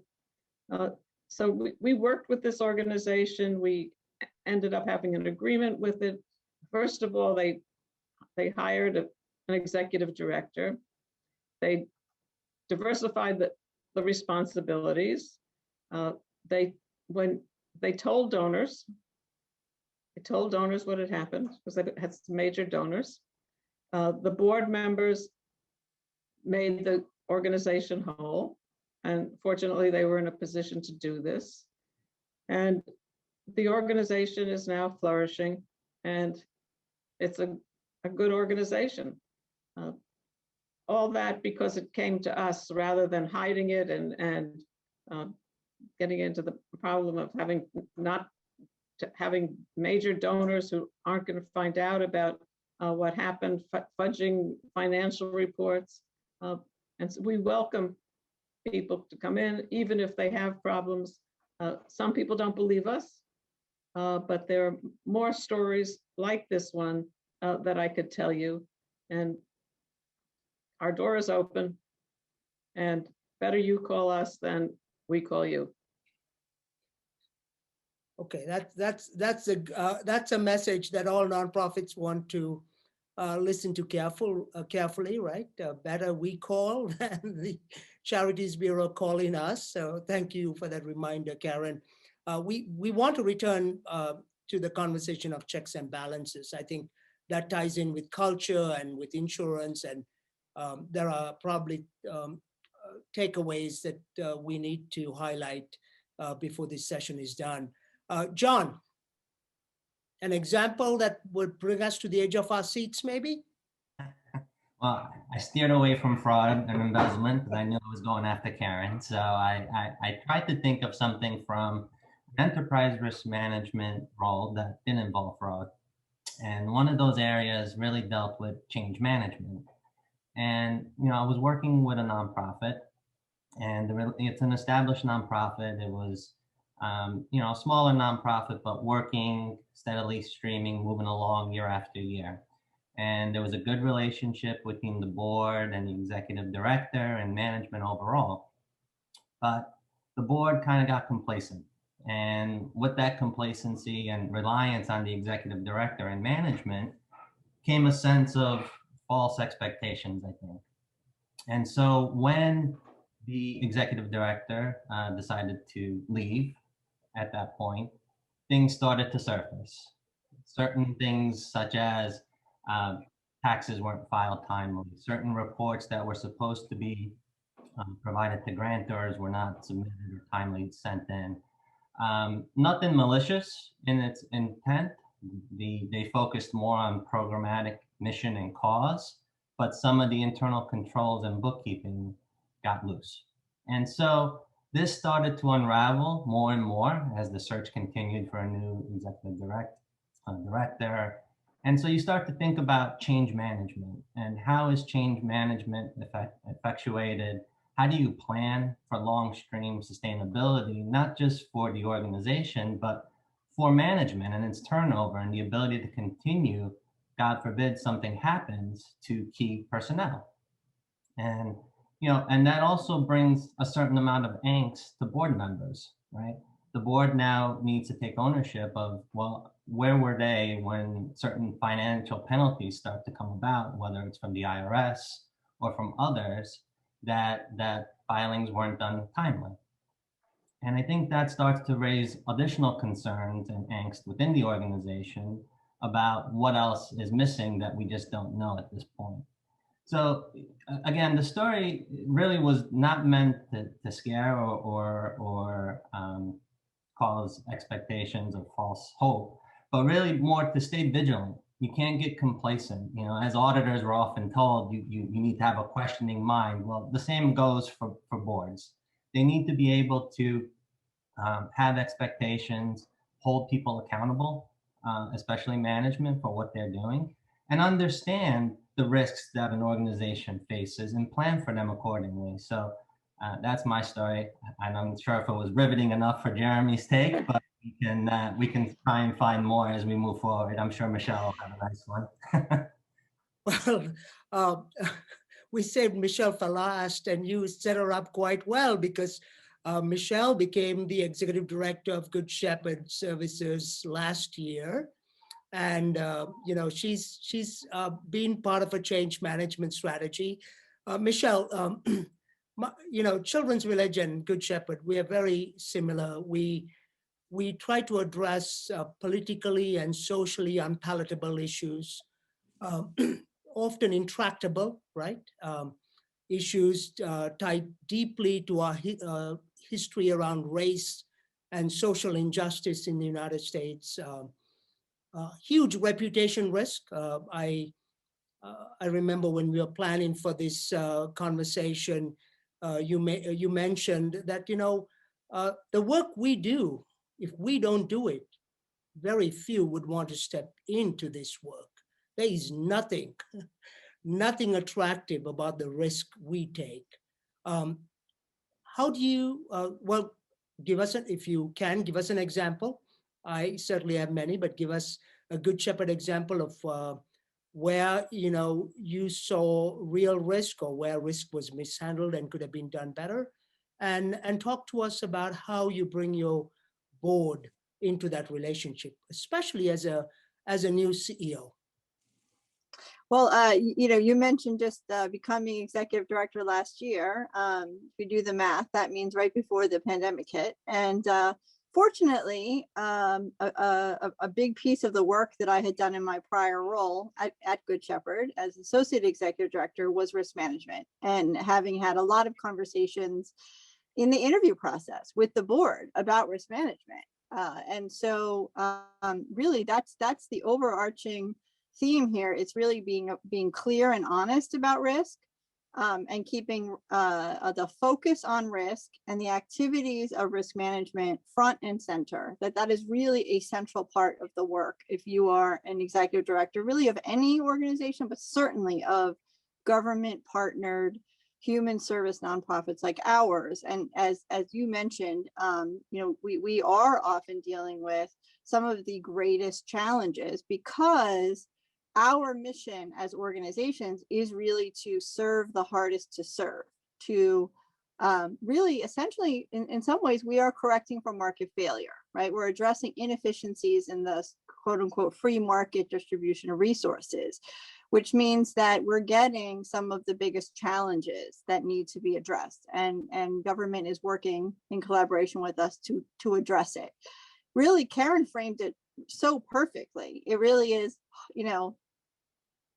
you can't hope that nothing bad is going to happen, and you can't hope that no one's going to find out, right? So like rule number one, no magical thinking, right? If you're going to sign up for either to be a funder, a board member, a leader in an organization like ours, you cannot, there's no room for magical thinking. You have to know that things are going to go wrong, and you need to know that people are going to find out, right? So those two things have to drive your strategy, because as the other examples have illustrated, there is no organization that is immune to bad actors, right? Including ours. When you connect bad actors with money, that's a level of risk right there, and a certain kind of problem. But when you connect bad actors to vulnerable populations, especially to vulnerable children, that is a completely different level of risk. And that is the risk that we face every day. And when things go wrong, unfortunately, as they will, they go wrong on the big screen, and rightfully so, because that is we are public sector organizations, and so really, first and foremost, it is about being clear about your mission, making sure that funders, donors, board members, government partners, and leadership are clear about the mission, because we often have this conversation at Good Shepherd. The fastest way for us to reduce our risk is to change the work that we do, is to work with less vulnerable populations. But that's not why we exist. We wouldn't be meeting our mission. And so we have to step up to the line. The challenge for us is to really be clear about the risks that we're taking, make sure that we have, very tight, transparent with the board, especially processes in place to be constantly shining the light on things that go wrong, and always course correcting for those things. We can always be doing things better, but also knowing that we're never going to eliminate every possible thing that can go wrong. And when they go wrong, we need to be honest and transparent, reach out to Karin, and be prepared for the reputational risk that comes with having things that go wrong be, on the public stage. And then also advocacy. We should always be engaging in advocacy together around both cost and risk sharing with our partners. I know the previous panel spoke about some of the risks inherent in the government nonprofit partnership, like contracting, insufficient resources for the indirect rate. Those are all very real. We also need to really be clear about the risks involved, about risk sharing with our partners, including insurance. I'm so pleased to have insurance represented here today, because it can be really challenging doing this very difficult work that has risk inherent in it, and making sure that we are all as a city, and in the government, nonprofit, and with our partners, sharing that risk to make sure that we can keep doing the work that we're doing, because we have to do it, and we don't ever want to have the answer be, let's reduce risk by changing the services we're providing to only serve less risky populations, because then ultimately, if we're not there to correct for those market inefficiencies, no one will be. Thank you, Michelle. I know we have a couple of questions coming in, but before we take a question from the audience, let's do a quick round on a couple of best practices that, we know there are some general ideas about what's best practice, and then maybe each one of us could add one. I'll run off a few that many of you already know, right? Conflict of interest policy, whistleblower policy, required code of ethics, board assessments, executive session between the board and the auditors with no staff present. And my favorite, the board signing off on any reimbursement to the CEO. Credit card, doesn't matter, any expense gets signed off by the board. Karin, is there a best practice you would like to add to this from your vantage point? You're on mute.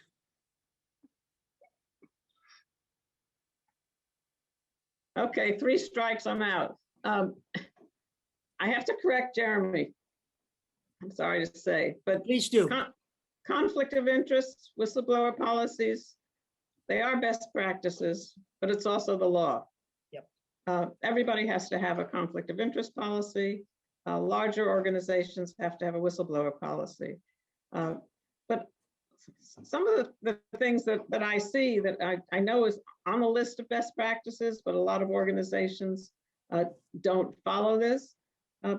Be careful about how many credit cards you have, and don't distribute them to lots and lots of people.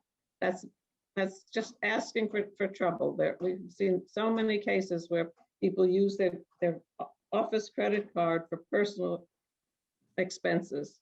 So that's one thing. Really monitor how the credit cards are used. But another thing that I think of as best practice, and I don't know that other people do, and it's not always possible in every organization, but often the board is unknown to the staff. And one of the things that I think works for many organizations is at least once in a while, I don't know that there has to be a real schedule, but board members should visit the program. Let the staff members know who they are, and do it in a way that's not threatening. I'm here to visit. I just want to see about this. It's not, there are no repercussions from this visit. And if you're a warm, outgoing person, that usually works. So that's something that I've seen a lot of organizations do, as opposed to an organization that we were investigating, and we took the deposition of one board member who didn't even know the address of the organization. So that shows you how much connection he had. So if he's visited, at least he'd know the address. So those are among the best practices I think really work. Thank you, Karin, and thank you for the reminder about what's law and what's best practice there. Melissa, anything you'd like to throw in? Oh, well, just focusing in on ERM, we're really trying to get our clients to document formally an ERM policy, right? And maybe not a lot of you have that, but something simple that really talks about, how risks get communicated. And we strongly encourage the formation of a risk council, which I mentioned before, which can be an existing committee. I hate adding bureaucracy. So maybe you have a business continuity committee that meets, or strategy team that meets. Let's just ERM on the agenda. And, let's try to I don't want to create more meetings, right? If any way that's possible, but then, documenting, how a risk is elevated, because obviously the board can't get into that level of detail. So what does go to the board So, documenting your evaluation of the likelihood and impact of risks and defining that and educating people. So when someone says this is a high impact risk, well, what do you mean by that? And let's define that for the organization. So when we say high impact, I would say, local media coverage, or is it national media? Like, what is a high impact event for us? And let's, it's a valuable conversation to have. And so, really documenting that and getting that communication so that okay, so this needs to go all the way up to the top and making sure that's fully understood. So I think that would be a good next step there. That's good. John? Yeah, I'll just piggyback on what Melissa just said, because I think oftentimes nonprofits hear about enterprise risk management and get overwhelmed, and it doesn't need to be. It could be very scalable. You really need to look and manage risks. You can have hundreds of risks, but really, what is the core competency or the core risks that need to be focused in on? And how do you cycle and rotate those on a periodic basis to help mitigate the risk? So I do think that was a great point, Melissa. From a board governance standpoint, I think, having a board assessment and board engagement are two important things. And, engagement should encourage healthy viewpoints amongst the board members at meetings. You should be have the freedom to express your opinions, the freedom to think about different avenues that you want to see the direction of the organization go, and have a robust discussion about how that should be handled. Again, there should also be respect amongst the board members of each person's views, and a self-assessment to see who really is engaged. I know on the last meeting that we had prior to this session, they talked about having board engagement and discussions, but really an assessment tool is helpful, because at that point you'll see what the contributions have been, where certain strengths may lie within the board and the organization, and where they may be best serviced. You may make subcommittees of certain board members that could best serve the organization, maybe from a fundraising standpoint as opposed to from a financial standpoint, and utilize their skill sets. And then finally, I think a best practice is board training. I think it's very important that there's board training that occurs at least annually on various topics, whether it's on the mission, on the programming of the organization, on financial impacts and compliance and regulations that occur. And in general, there be a process not only for board training for current members, but also for onboarding new members. Is there a package put together? Do you have material that you can utilize and share so that they're not so overwhelmed when they first join the board and the organization? So just a couple of things off the top of my head. Thank you. Michelle? Yeah, so I would say focus on two things. One is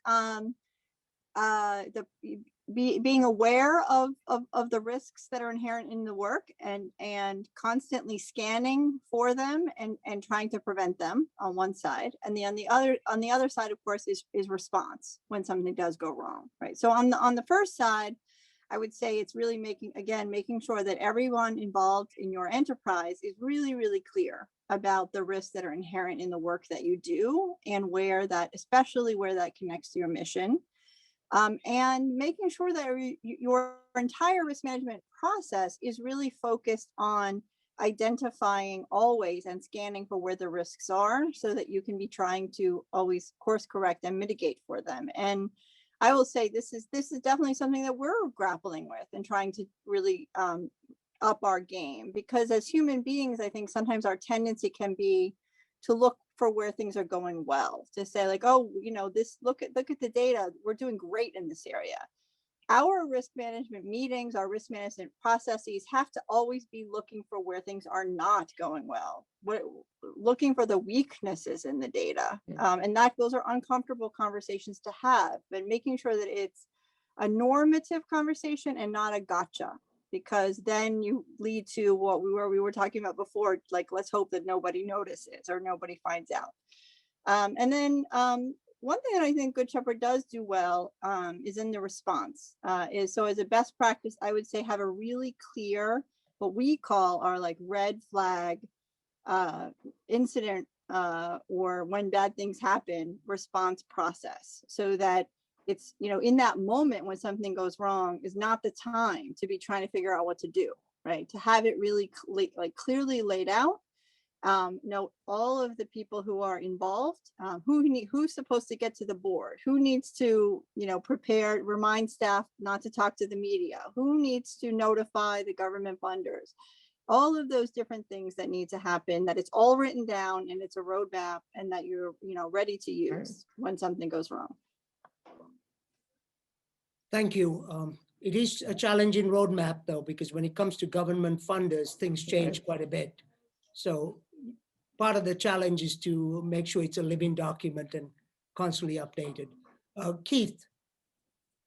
Yeah, I was just going to piggyback off Michelle there. I think crisis response comes to mind first and foremost. I think you need a plan and you have to practice a plan.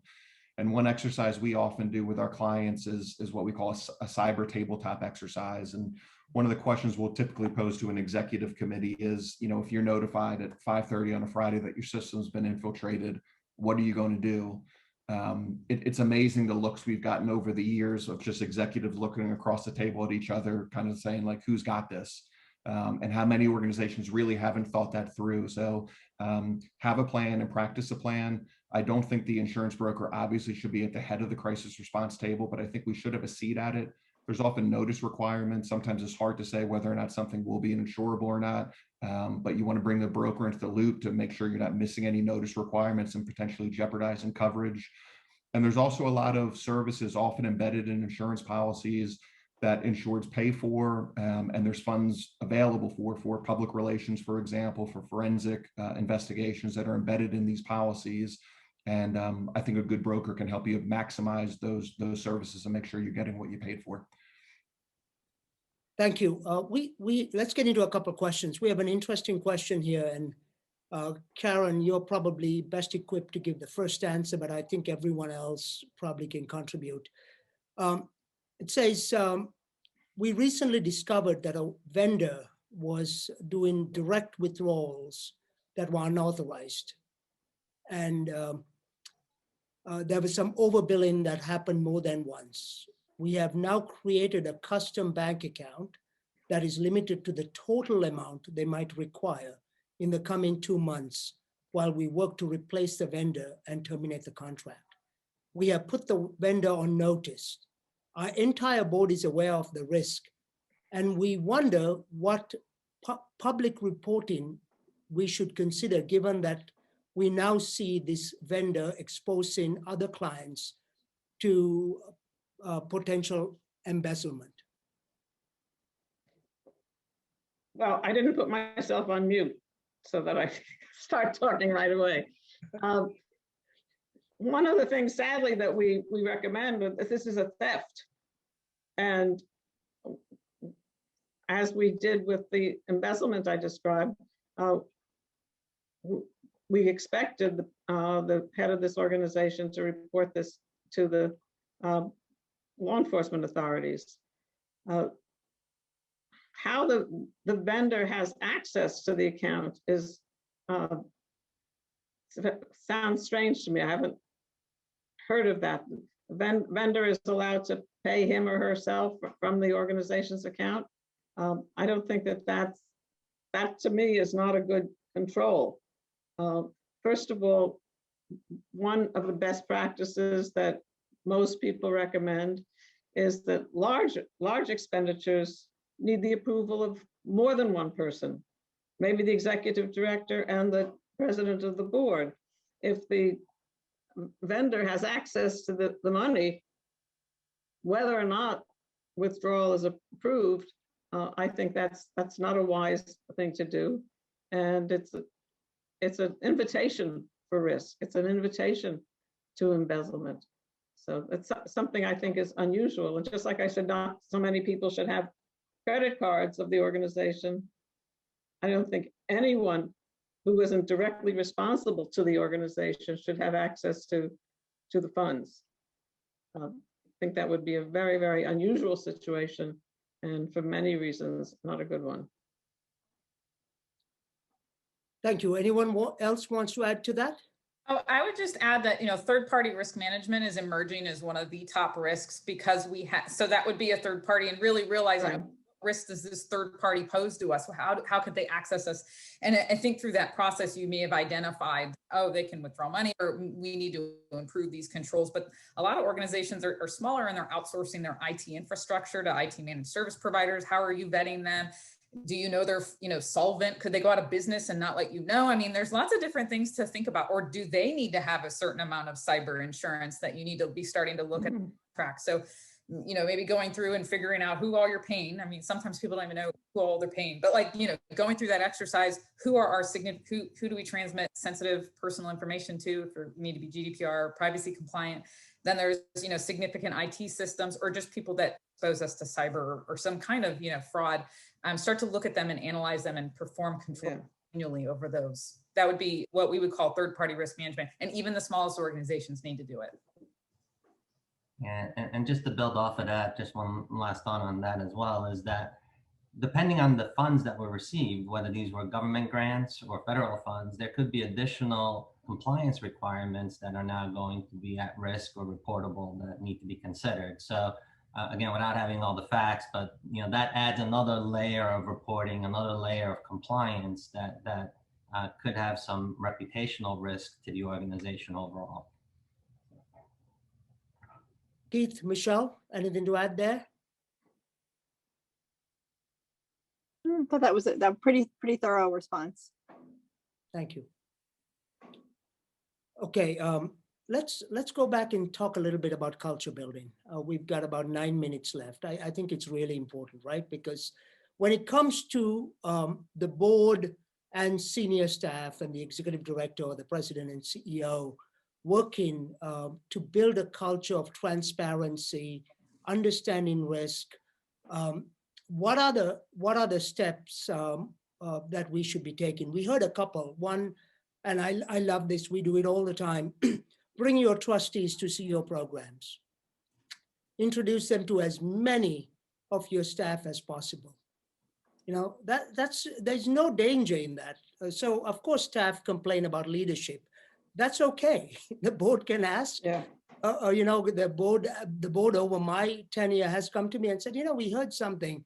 What do you make of it? Okay, let's take a look at that more closely, because especially given my position, I should not be protected from being questioned. I need to be asked questions, and I expect to be questioned. So visiting programs is important. Having an audit committee with a charter that's clear and making sure that information flows to the audit committee and that there's a clear process for identifying risks and providing a management explanation is important. What else? I'll jump in. I think that, first of all, I think that transparency itself is a really important aspect of building a positive culture. And really making sure that everyone on the team, the staff, the board, et cetera, everyone really has the factual information directly from leadership, because it's a risk in and of itself to have staff and other stakeholders in the organization really not clear about anything that's important that's happening in the organization. That's also where disinformation occurs, collective disturbances arise. All of those things detract from our ability to meet our mission.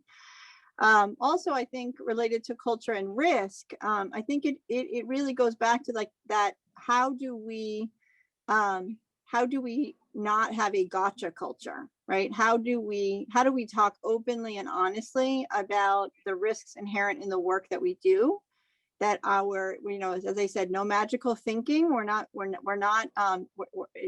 going to achieve perfection.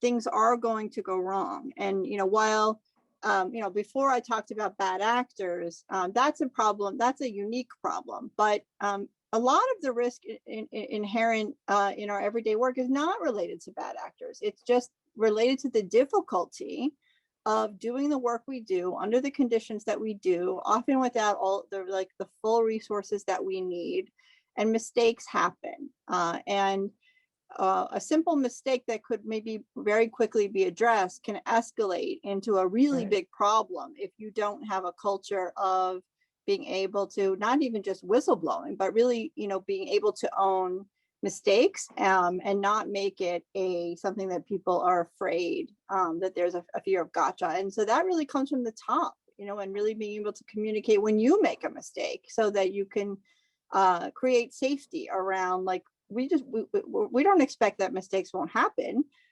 The expectation is that we address them quickly. Thank you. Jeremy, I was just going to add one thing on Michelle's point there. One of the things I love working in the nonprofit sector is just the connection to mission, and your employees are drawn to the mission. And we've seen great things happen when we can kind of tie risk reduction to the furtherance of a mission. And it seems like employees really can resonate with that. So insurance isn't the right answer for all risk. Some things are going to happen. So whether that's auto accidents or it's workplace injuries, but we can, sometimes with clients, what we'll actually do is we'll work it back, and we can say, if we can eliminate X amount of accidents a year, this will allow us to serve 10 more children every year, or whatever the case is. And in the nonprofit sector in particular, I really find employees really respond to that, and they can get behind it. And I think that can go a long way in kind of having everybody be thinking about risk, how to manage risk, and minimize it as much as possible. I'd like to add something else we've seen is organizations starting to add risk responsibilities just in job descriptions across the board. Because sometimes you'll say, oh, well, that's not my job, or I don't have time to serve on a risk council or do these. That's someone else or another department or someone else's job. No, it's everyone's job. So, maybe even benchmarking people at the end of the year, how they're doing against their risk mitigation activities. Thank you. John, were you trying to get in? Just to give a couple thoughts on program and programming from a board's perspective. I think, as you all mentioned, having trustees visit and understand personnel is important, but bringing the programmatic side to speak to the board is also a positive that I've seen, so that they can see the good that the organization is doing for the committee. I think one of the things that often happens is that organizations try to do so much that their programs become so large and multifaceted that sometimes they expand so far that the mission somehow gets overshadowed or lost in the translation. And so it's important that the board have a clear vision as to where they want the organization to go, how it's rooted in its mission, and how it conducts its business on an ongoing basis. And sometimes that means understanding what programs you want to keep, what programs you may not want to keep, and what programs you're best suited to serve. And that means having a strategy, whether it's the pandemic threw a monkey wrench into everything. Used to say a 5-year plan, now it seems month to month. But I think if you can have a short-term and long-term vision of your organization that the board is engaged in the development of, is a great tool to have as you move forward. Thank you. We've got about 3 minutes. Let's do a lightning round. I wanted to just touch on something Karin mentioned earlier about credit cards. Of course, during the pandemic, we had to pull away from cash. So the use of credit cards became much more important for those of us in human services. One thing we found was that debit cards that are reconciled and preloaded are much better and easier to manage than credit cards that are reconciled at the end of the day. So we found that to be an effective tool rather than distributing more American Express cards and having to reconcile hundreds and thousands of dollars every month. This allowed staff to carry a preloaded debit card, reconcile, get another allocation. So any other pragmatic ideas that we can share with our audience today?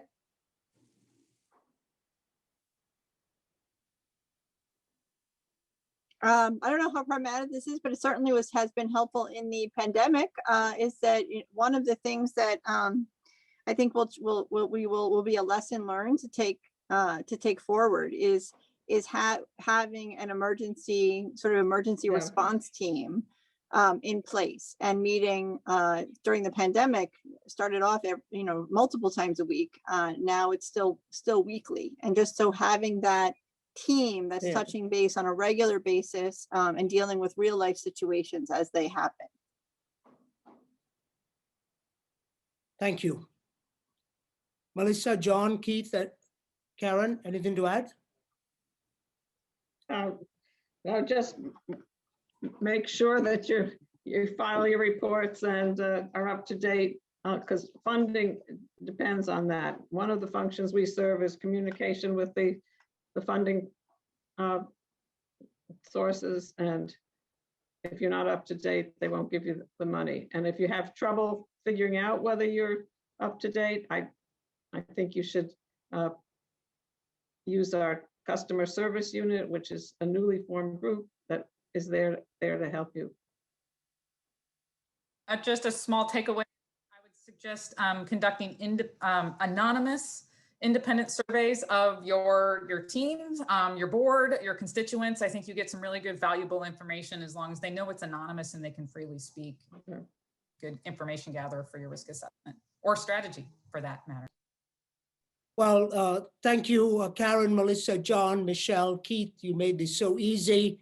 I appreciate your words of wisdom, and we are done. We had time. Thank you so much to all. Thank you. Really enjoyed it. 3 o'clock on the dot, Jeremy. Good job. Had to. Thank you so much to all our panelists in our last discussion. And thank you to all our attendees who are sticking it out through BoardCon.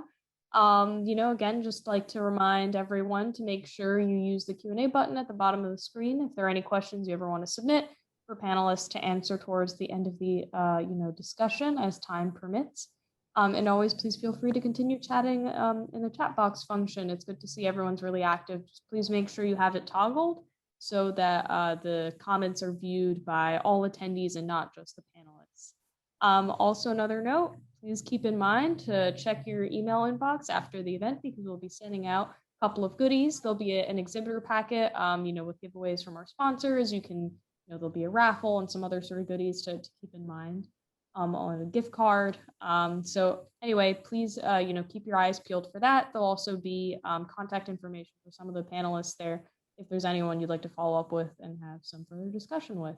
And thank you again to our sponsors for today's event, GRF CPA Advisors, Citrin Cooperman, George Comfort, Locked In Companies, Markham Accountants, Marks Paneth LLP, Mazers, Roberta Katz Consulting, your part-time controller LLC, the Irwin Siegel Agency, and NYC Imagine Awards. With that, we'll start to transition into our third panel of the day, the last panel of the day, the Positive Board Staff Partnership. So joining us for this panel are Nancy Miller, Executive Director and CEO of Vision Services for the Blind and Visually Impaired, Keith Little, President and CEO of SCO Family of Services, Allison Wilcox, CEO of Girl Scouts of Western New York, Ellie Hume, Director of YPTC, Roberta Katz, Nonprofit Finance Consultant with Roberta Katz Consulting, and Ethan Kahn, a partner and non-for-profit leader at Mazers. With that, I'll pass it to you, Nancy. Thank you so much. I'd like to thank our expert panel for agreeing to speak with our participants today. They represent CEOs, CPAs, and auditors in the nonprofit field. And as you've heard from our previous panel, this year has been especially difficult for nonprofits because of COVID, because of the murder of George Floyd, and so many other Black people, the Black Lives Matter protests, an increase in the attacks on Asian people, and the deficits that are in the city and state budgets. It couldn't be a worse time, but in many ways for nonprofits, it is also the best of times. And what we'll be talking about today are some of the ways to manage and maintain positive board and staff partnership in order to best lead our nonprofit community. So I'm going to start with Ellie and ask, how have board staff relationships changed with the recent uncertainty in the economy and with working remotely? Thank you, Nancy. I appreciate the ask. My name's Ellie Hume. I am the director of New York's, your part-time controller's New York office, and it's a pleasure to be with all of you. We specialize in outsourced accounting for nonprofits. So we get to see a lot of interaction with boards through the work that we do. And we represent and take the place of staff members sometimes at our clients. So we have that unique perspective in acting as eternal staff, as well as really interacting very closely with the board. So in terms of kind of what I've seen in some of the changes that have been happening in the relationships since COVID is actually improved the partnerships, because the boards have had to be more involved in some ways, especially in the smaller organizations, to come up with new ideas of how they're going to continue their mission during these difficult times. And whether it's helping management make really tough business decisions right now, financially or operationally, and mission-driven decisions, as well as fundraising ideas and coming up with new ways to put their events on. And I think the board members have really taken a step forward in being able to interact more closely with staff. And it seems odd, and I know some of the other panels that have been on, they talked about how, you know, some board members don't even know the staff. And I think now that there's so much interaction on these virtual meetings, they're actually getting to know them better than they did before. And in terms of the working remotely, I've actually think that there's been more board engagement, because people don't have to travel from wherever their job was at the end of the day to go to a board meeting at 7 o'clock at night in Queens when they live in the Bronx, or whatever the situation might be. There's been a lot more board engagement in the actual board meetings, and they're being run more efficiently because they're starting on time. People are showing up to Zoom right on time. There's not a whole lot of chit chat among the members and then trying to get them settled down to get the meeting going, but that organizations are still able to build in a social component through breakout rooms and getting the committees to work together, getting the staff involved. And so I've seen actually great positive growth in the relationships with the board and staff during this time. Oh, Nancy, you're on mute now. Thank you. I'm going to move to Allison, and the previous panels gave some really good examples of how a board can best support their CEO or executive director to lead during this particularly difficult time, in a time of crisis. But can you give us some of your experience of how the board can best support the CEO?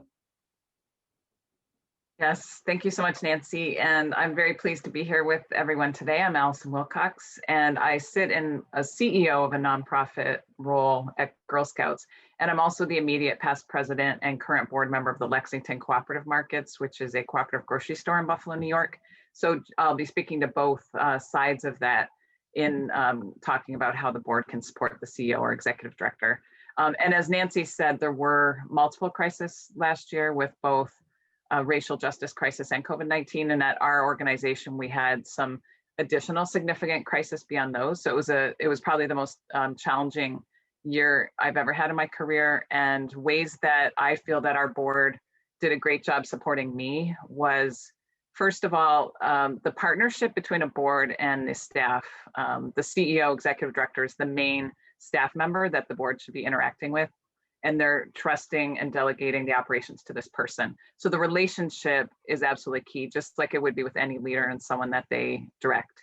The relationship and the trust is critical. And in these difficult times, the first thing the board can do is not make the executive director's job any harder than it already is. It's an extremely challenging time, and the board needs to be thinking, how can I support this person? Because you want to retain that person and you want to be empowering them to be able to be their best for the organization.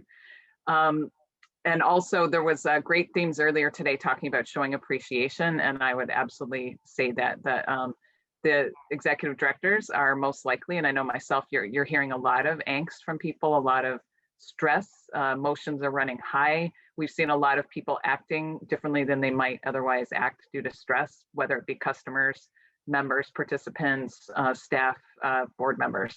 So just understanding that is going to be really key. And having respectful communication and appreciation and showing your trust, but also the board can be becoming an expert in educating themselves. So I'll talk later if we have the opportunity for what the CEO, executive director can be providing to the board. But if the board really wants to be providing great support, then just be educated, because some of the hardest things I think fellow executive directors and CEOs I've heard are when a board doesn't understand why the program or the impact might be impacted due to COVID and why there might be financial issues. It's making it a lot more difficult, because there has to be some understanding that goals may change, that there's going to be a lot of tough decisions around capacity and resources. And so having some outside awareness is going to be really key. So our board at Lexington attended a professional development training that's offered to cooperatives through Illuminate. And I know earlier today there was talk about how can you educate your board through BoardSource or other resources. And at Girl Scouts, we brought in Causeway of Community Partners in Western New York to provide consultation to our board as well. So the Illuminate training basically said three things: stay informed, stay steady, and stay ready. And I think those are great tips for any board. And although as board members, we did not hold back from our duty as all, and from our duty and made sure that we're still really keeping that keen eye and monitoring as our duty is, it's also just listening to the CEO for if any pivots are going to be needed or any changes. And then it's also the board's work. So it's not just the board overseeing what we've delegated the CEO and executive director to do, but there's board work and governance work that it's still really critical that we continue. So for example, with our response to Black Lives Matter, our board took a look at ourselves and realized we needed to increase our diversity. So we actually put forth bylaws revisions that got passed to make sure that we were creating additional seats on our board and term limits. And that was one thing that we did on the board level to really support the organization with what we needed to do. And so if I could leave you with anything, it's around the relationship and trust, and just knowing that for the CEO, executive director, it's going to be one of the hardest things they've ever had to do. And so just remember that line of communication and trust is going to be really key. Those are great comments. Ethan, as someone who is a CPA and an auditor of nonprofits, I think the audits that are happening right now probably have some different aspects to them than they would when we're not in the middle of such a crisis. So can you share with us, given this kind of climate within the nonprofit sector, what areas should boards and management most pay attention to collaborate on to help ensure that they have a healthy future? Sure, thanks, Nancy. And it's terrific question. Just as a matter of background, so I'm Ethan Kahn, partner in charge of the nonprofit group, and been dedicated to the sector for over 2 decades, dealing with the nonprofit industry, and I've gotten very heavily involved in a wide variety of missions, sizes, challenges, been over high mountains and through deep valleys together with some organizations. And there's been some unprecedented partnerships recently between the nonprofit industry, the outside consultants such as lawyers and accountants, and the government, which breeds very positive outcomes and sort of sets a new pace for the future. This question that you pose is particularly exciting. This whole session is particularly exciting to me because it's so timely, a year into the pandemic. And so when we talk about collaboration and when we talk about what is there to look at in terms of audits from an auditor's perspective, I think there's 2 main buckets to keep in mind in terms from management's perspective as well as from the board's perspective. There's reflecting on the past, reviewing what's changed, the measures of accountability that have been taken within the organization or should be taken. And then there's focusing on the future. And it's important to note that while collaborating should exist between the board and management, we need to be mindful of the level of data being thrown at the board to ensure that it's not going too far into the weeds, yet adequate enough for them to be informed, to help you make your decisions for the organization. And as you said earlier, to try to encourage and nourish the executive director and all the senior staff. It's also important for management to understand that on a day-to-day basis, you live and breathe the organization. You're involved. The board is also involved, but only periodically. Some board members are actually involved very often, but most are involved at board meetings and from time to time at subcommittee meetings and the deliberations. The board is coming, therefore, with a fresh, diverse background, and it's something to really tap into. It's a set of resources where if management could actually do some sort of an analysis to understand who do I have on my board, what could they bring to the table for me? That type of an understanding could help the management themselves bring out the best in each board member and maximize their time together. Now, when we talk about being prepared for, let's say, a board meeting and the actual collaboration, it takes thought. A good board member would typically ask open-ended, short, simple questions, but they're not so easy to answer.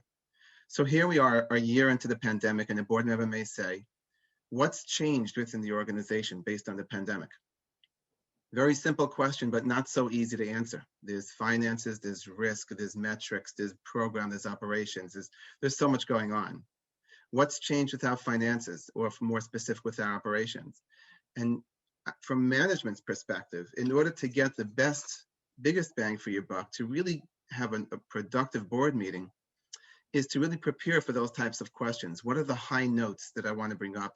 And what's really too much into the weeds that's not necessary to highlight at a board meeting? And those board members that do ask those that don't should be asking those open-ended questions, and those that do should really somewhat be prepared to ask the right questions, not to probe into areas that may not be important for a board meeting. A board member is always available to reach out to management throughout in between meetings, but to leave the meeting for the high important notes as fiduciaries. While reflecting on the past and how management and the board have communicated and have dealt with the pandemic, there are certain items of understanding that should be provided to the board, and which we should offer even without the questions. And those are the high note items, such as the largest expense we typically have is payroll expense. So what changed within payroll? Are we paying individuals less because they can't provide services to consumers because of COVID? Are we paying individuals more because they went to a particular site, but the individuals will not let them into the site, or they, for health reasons or other reasons, they could not get in due to, obviously, COVID related? Are we paying individuals extra to retain them because of the difficulties, emotional, work, all sorts of difficulties and financial difficulties that they're enduring? That's something that on a high level should be communicated to the board so that they know about it, so that they understand the analyticals from year to year, from quarter to quarter, and can be better informed to make decisions. Other significant changes would revolve leases, changes to lease arrangements, a spike in IT, vulnerabilities that we have due to remote workforce, and other types of IT vulnerabilities that we feel we relate to our organization. Changes in non-financial metrics. If we had an X number of employees or FTEs, it's important to note to the board. We don't have to go into detail, perhaps maybe some of those high notes, but just to understand, last year we had X number of employees, this year it's this amount. Is that due to a loss of employees? Is that due to furloughs? What about the FTEs? Did we have to give flex time, and that caused all sorts of changes in people's schedules, which then changed the total FTEs? Those are when you're reflecting on the past. As you move into the future and you try to understand what should I do to strategize based on the pandemic, one common notion I've heard throughout the day as well was look at the mission. What have we done to try to help the public? And it's always important to keep in mind that management of a not-for-profit, all staff, as well as the boards, have choices to make. They have choices to go to Wall Street, and they have choices to deal with those that are underserved, or just to deal with the not-for-profit sector. And they chose to be in the not-for-profit sector. That was by choice. There's a reason for that. There's a passion, there's a calling, there's a reason for that. And so when we talk about how to, we want to help the public, we see people need this, people need that, and we try to help them. We do have to be mindful, although, of the mission. What are the limitations? If we do see a calling to help the public in another way that's not specific in our mission or under some general clause, then let's consider expanding the mission. But it's important to take that governance, that level of governance into account to really see what have we done, if anything, different from our mission. In terms of compliance, I was talking to a colleague not long ago, and they were making an analogy to their dandruff. They said, dandruff, somehow you keep on brushing it away and it just keeps on coming back. And it's the same thing with compliance requirements. As soon as a not-for-profit feels we've got this under control, I'm there, I got it, we got a policy manual, we've done our risk assessments, there's another tranche of issues. And there always seems to be something, whether it's a government agency, it could be a state controller, it could be federal stimulus, it could be a pandemic, it could be anything. The not-for-profit industry is severely hit with many compliance requirements and restrictions. And so it's important to understand what types of audits might be down the pike if we get selected, such as from the Department of Treasury, the SBA. It could be specific, Department of Justice. It could be specific to your funders as to OPWDD or OMH or some other funders, State Controller and DQI. And the notion of what's obvious to us today, and we may think we will always remember this, is not necessarily what's going to be obvious to us in the future when we're being called upon, is a very important notion to keep in our pocket. As we're going through the pandemic, as we're hopefully creeping out of the pandemic, we need to understand that we should be documenting, getting board resolutions as necessary, as appropriate, and putting into the board minutes the decisions that we made in order to reach conclusions that have changed sometimes the way we do the paradigm, the way we operate our businesses.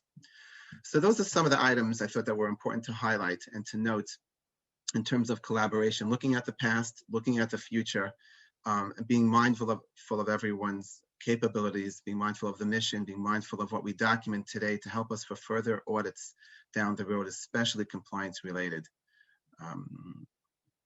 Thank you, Nancy. Thank you so much, Ethan. Really, our panelists so far have emphasized so much the importance of communication, and not only what you communicate, but how you communicate and who you communicate it with. And it really is the strength of the nonprofit sector, means that there are opportunities to talk to various stakeholders in different ways than we may have done when we were not in crisis. And some of those ways of communication will really put us in a better place going forward. I'm going to ask Roberta also, from a finance point of view, what areas have you seen in the collaboration between management and the board that has changed, both for the negative and positive, through the pandemic and the crisis we're living through?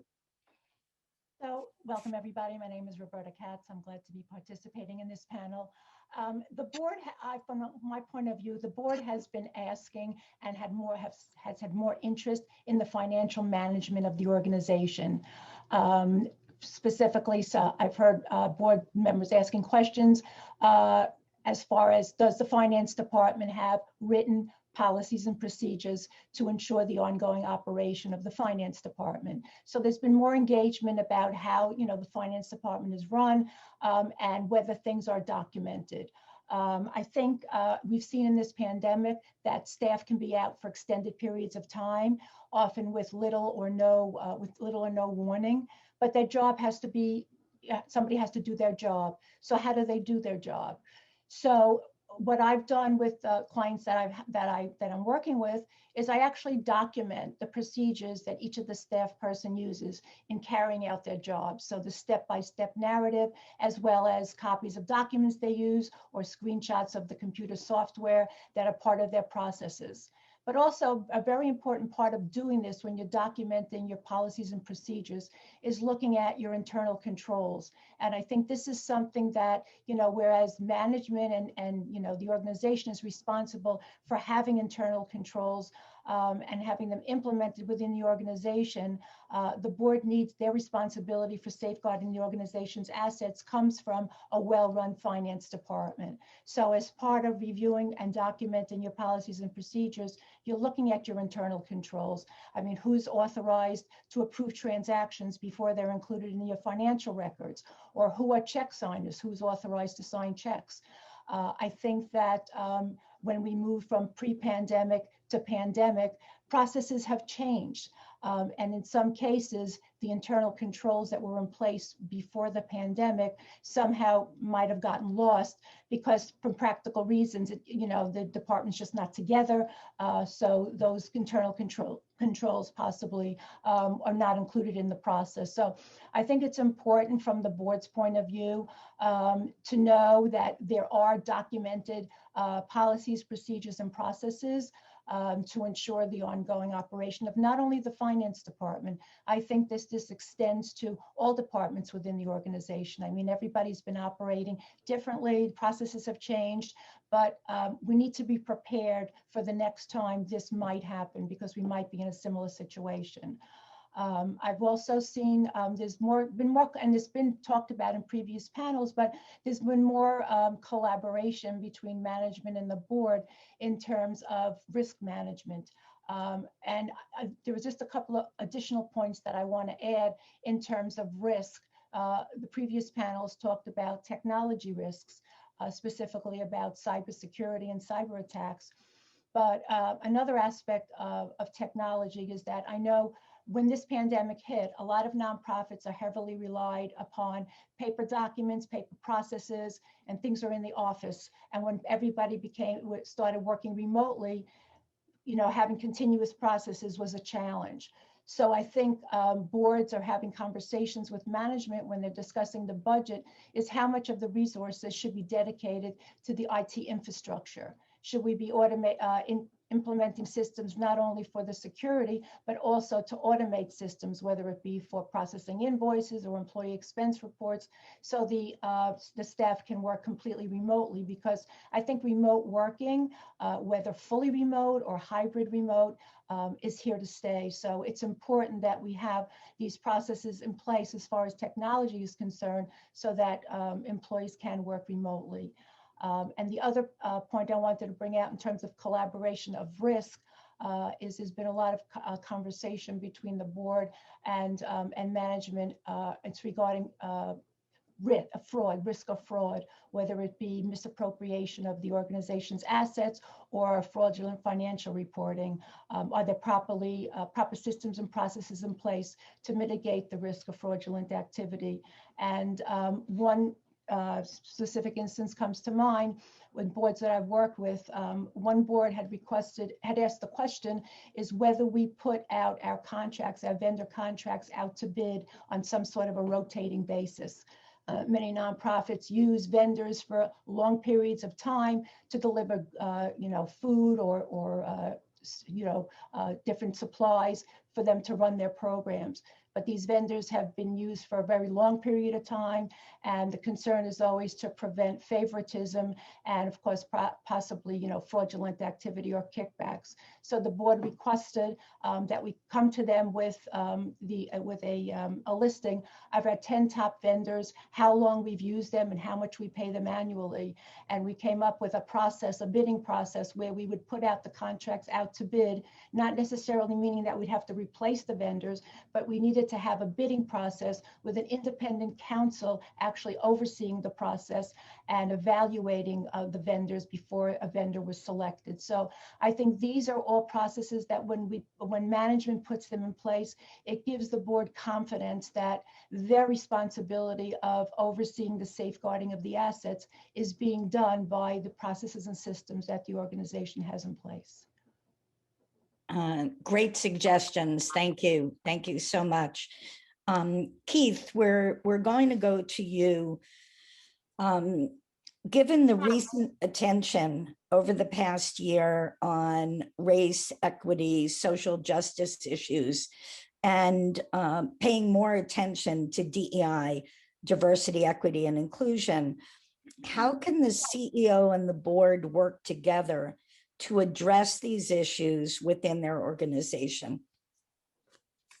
So thank you, Nancy. Much appreciated, and I'm glad to be here with my panelists, my fellow panelists.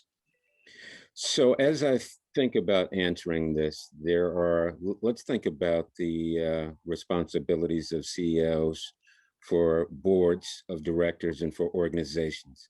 On a regular basis, we manage multi-million-dollar budgets.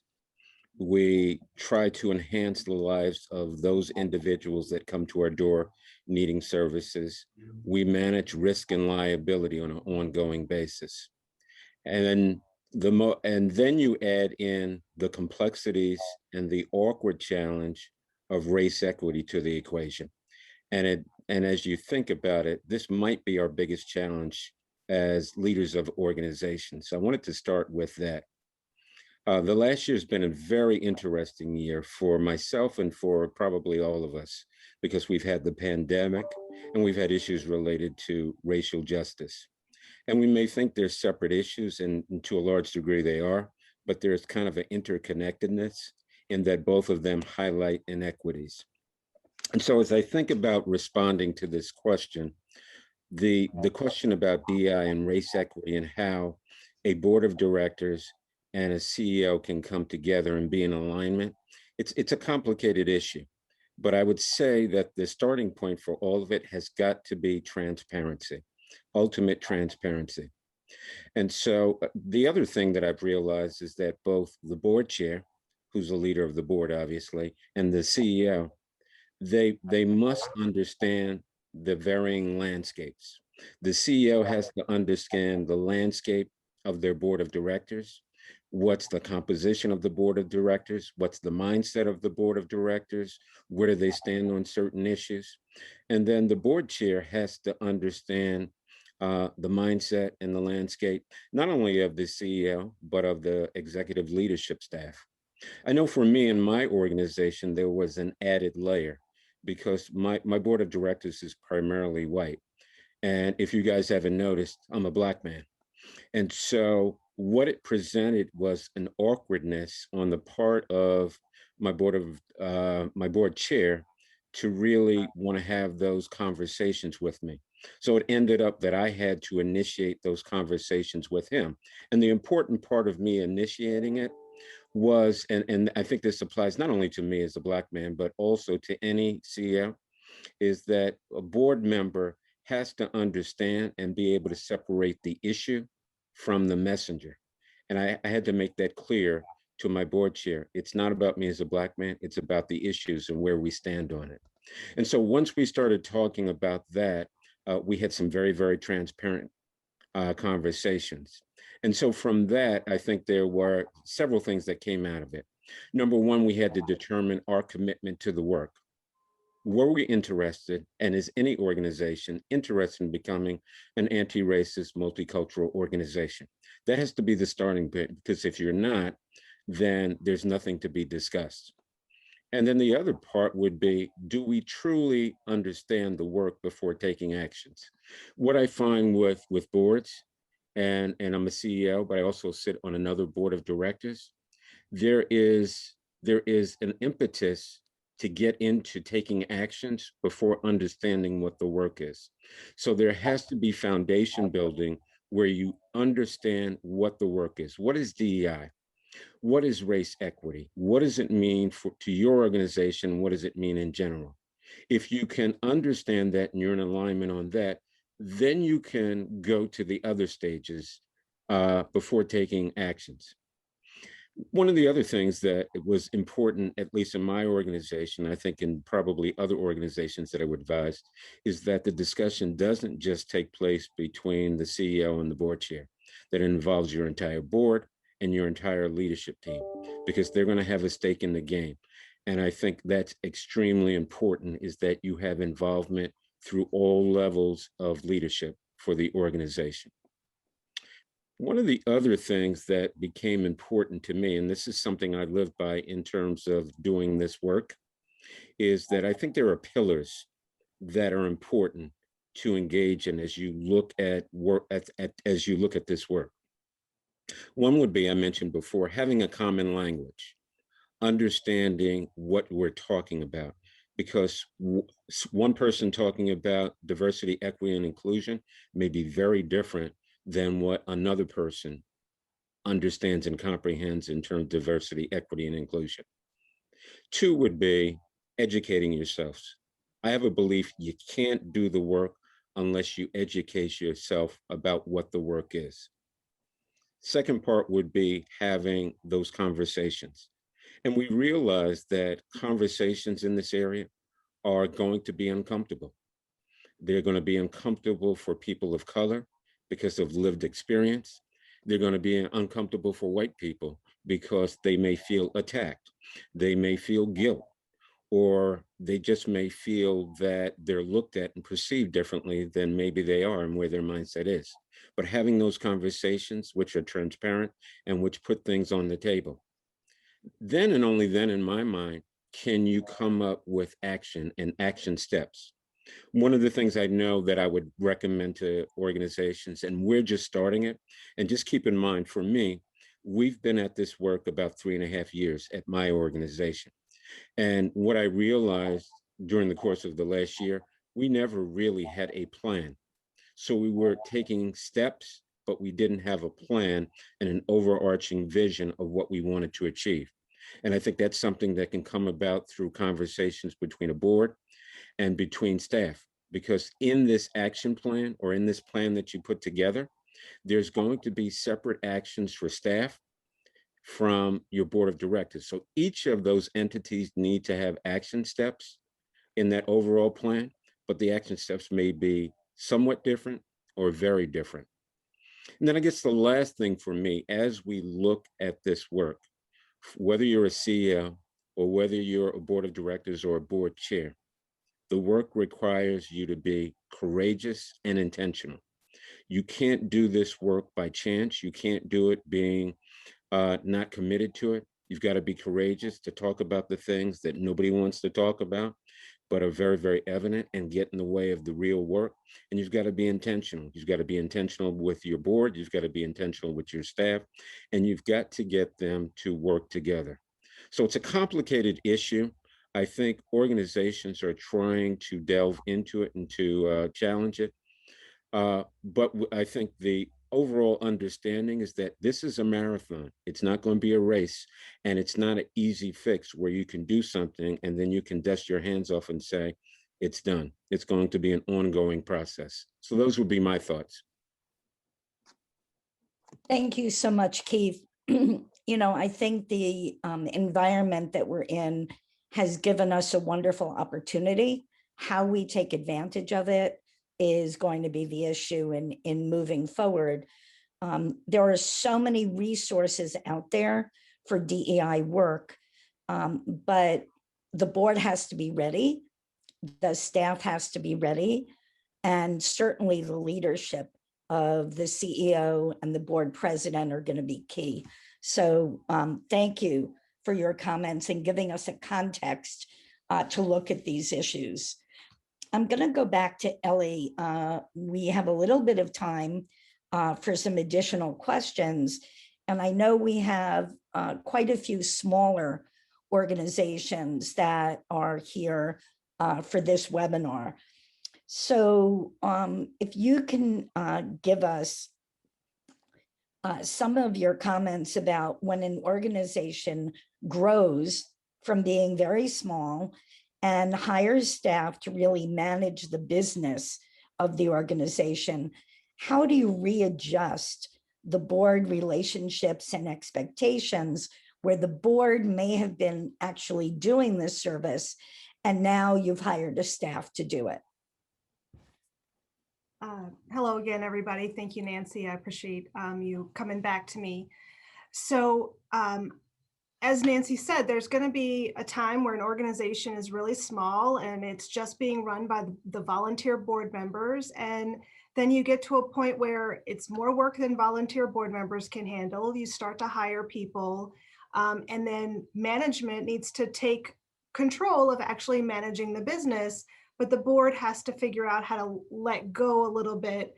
And basically they have to just be open and honest with each other about who thinks what their responsibilities are versus what the other person thinks they are, and just reset those expectations.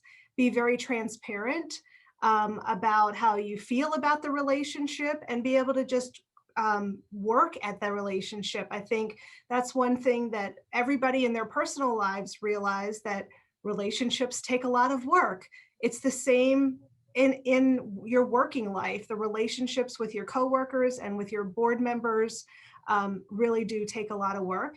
And don't just assume that everybody knows what their new roles will be. It has to be clearly defined, and check in with each other. Have those, be able to give critical feedback in a meaningful way, that the partnership really blossoms together, and that the organization accepts, okay, it's time to get a little bit more professional with the way that we operate. So we do need to hire people. Maybe it's consultants, maybe it's staff members, whatever the situation might be for that organization. But I think it's really all about the open and honest communication, and setting those expectations, and continuously resetting the expectations, and not being afraid to speak up when you feel like your toes are getting stepped on, whether it's management feeling like their toes are getting stepped on, or the board feeling like their toes are getting stepped on. Everybody has to have the courage to come to the table with, okay, I'm feeling like a little uncomfortable in this situation. Let's figure this out and work together to find the right solution. So that's what I think will happen, and should be happening as organizations grow up out of, all volunteer to a professional staff. Thank you, Ellie. And Allison, we've heard about some of the ways that organizations have prepared and supported the board to govern during this kind of crisis and the pandemic. Do you have any other suggestions of how a board can actually govern best under these uncertain circumstances? Yes, thank you so much, Nancy. And I think it really ties back to what Keith and then Ellie just shared around transparency and courageous conversations. So I spoke earlier about, from the board's role, how you can be supporting the CEO or executive director. And I think from the CEO executive director seat, it's understanding that the board is charged with a duty. And it's like myself in the CEO role, who thinks about the organization every day. I'm there at work, working all week. I'm sure many of us are doing way more than 40 hours a week in this time. And the board does not have access to that same amount of information. So I have to be very thoughtful about what information does the board need? How can I be preparing them? And back to what he said about transparency, we, from COVID, having, any type of contact tracing situation, our response to Black Lives Matter, and our intention to the work of diversity, equity, and inclusion, and then other crises that came up, I always had to be ahead of that and providing that information, and not just being transparent with what was happening, but really helping to frame the situation. And I know several of the panelists spoke earlier, but just about having the right experts and understanding what you're doing. So with COVID, most of our board members likely were not experts on pandemics. Like Keith said, really understanding the work of diversity, equity, inclusion, the commitment to becoming an anti-racist organization. The board really needs development and understanding that. So one thing I think that worked really well for us that I would really recommend is, prior to the pandemic, we had trained through crisis management with crisis communications. And right when the pandemic started, I was told by one of our attorneys, this is not amateur hour. And I think what was something that really worked well for us is that throughout every step of the process, there was expertise lended to the board and development. So We had crisis communication experts guiding how our communications were going to go out and that the board understood their talking points. I would let them know from expertise perspectives what was happening with the crisis, that the board had confidence that we were managing it effectively. And then, because if you want your board to be understanding of what's happening, then they also need to have information, because part of their job is to be monitoring the work of the CEO and executive director. So having additional information is really key. And then in the budgeting process, for example, we worked with Causeway of Community Partners, which is a nonprofit consulting group based in Western New York, to, ahead of the budget, 3 months before the board would get the budget, talk them through. These are 3 different scenarios that Girl Scouts could face. So for us, we had no idea if schools were going to be open in the fall. That would really dictate our budget if we weren't able to recruit more girls. So it was really key for us to make sure they understood that this is uncertain, and we presented the idea of 3 different contingency budgets.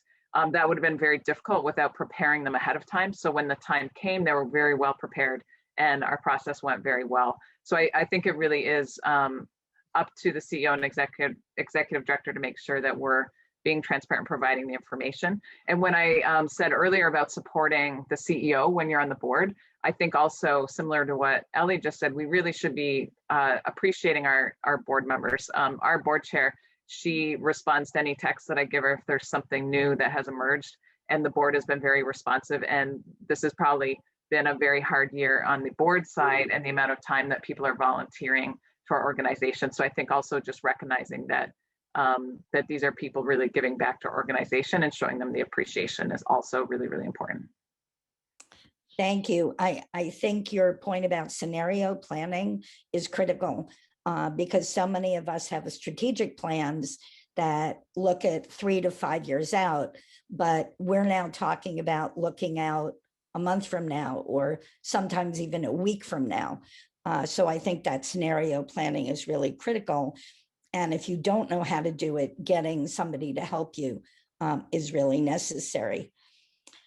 So Ethan, from a finance and operations point of view, and hearing all the different approaches already that nonprofits and their boards have been using to get through this critical period, what are you aware of? What are some of the actions that you've seen of boards or staff that have had a positive and significant impact on programs during this time?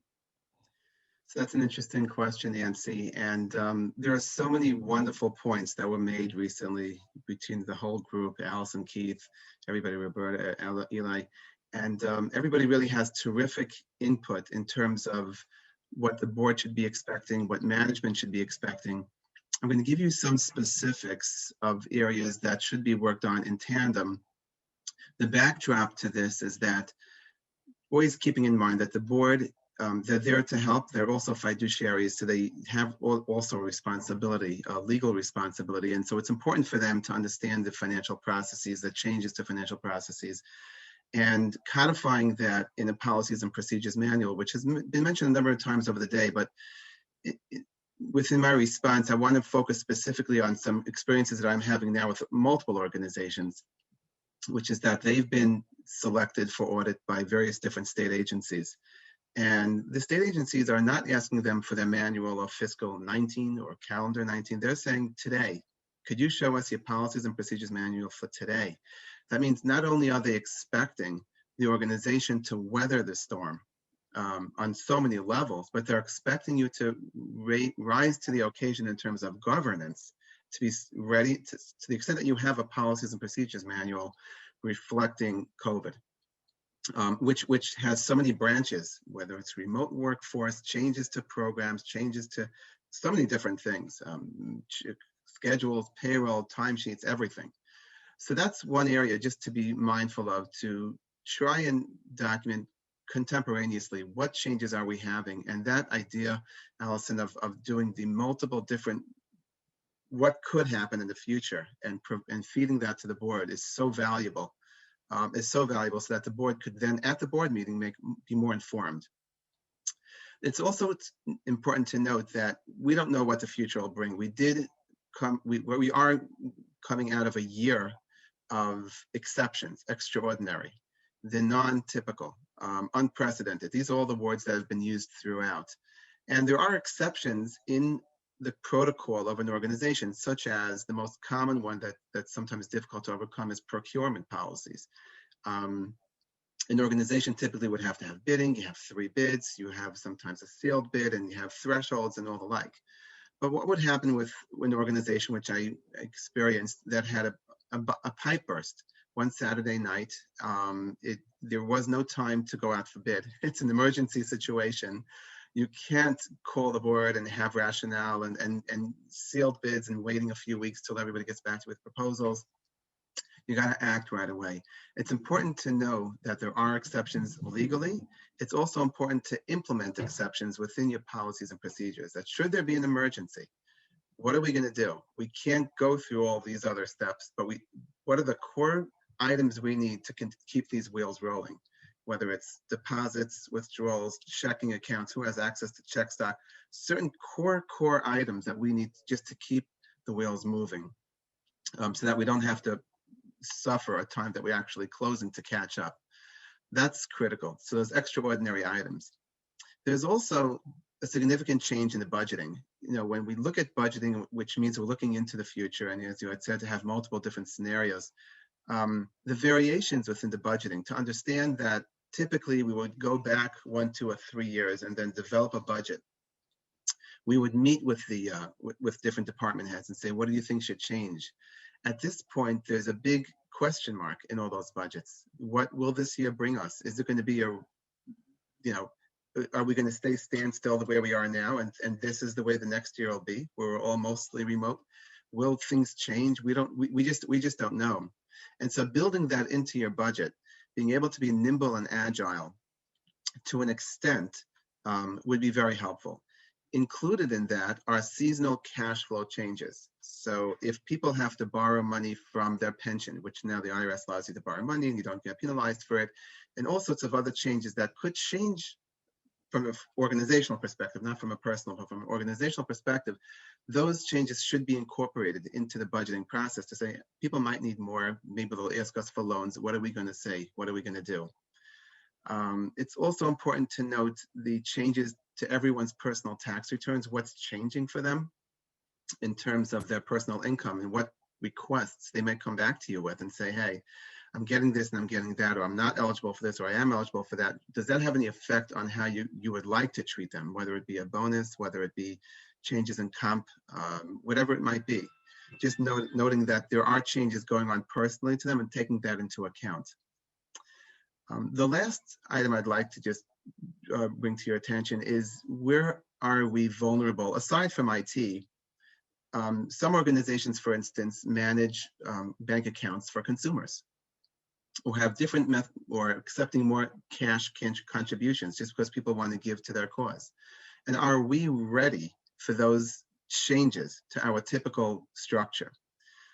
Some organizations are receiving funds which might be recouped later on. They're not realizing that perhaps there's a double dipping somewhere along the way. And just being ready for those unexpected items, trying to understand and compare what are we doing versus what might be best practice, I think is really critical at this juncture. Thank you, Ethan. I'm going to ask indulgence from Roberta and Keith, because we only have a few minutes left and we have 12 questions in the Q&A. So I'd like to see if we can try to answer some of those. One of the questions is, and Keith, maybe you can help with this one. Is there any advice if your board does not believe in DEI, does not believe it is important to focus on, but your staff and funders do? Sure, and that's kind of interesting and probably not out of the norm in some organizations.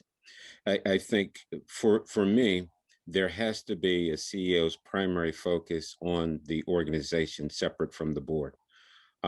Because quite honestly, you can move an organization forward with DEI without board engagement, board involvement, board commitment. It's just not a complete product. So it can be done. it doesn't make the organization holistic in terms of its approach. I think I've had situations where when I first started this work, my board wasn't involved, and it wasn't that they didn't want to be involved, it's that I didn't broach it to them. I was more focused on doing the work with staff. So it wasn't their fault, it was probably my fault.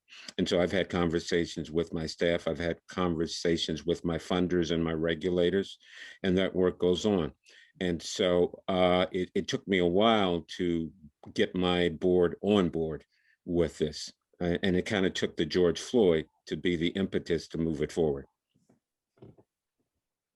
Great, thank you so much. Another question, and Roberta, I'll ask you if you can start us off on this. There was a question about pay for nonprofit employees. What resources can the board use to establish pay grades? And also, I think there's another question also about what some people are calling hazard pay or above and beyond pay. If you can start us on that conversation. Well, there are comparability studies on pay where they can look at benchmarking other people within the same title, the same position.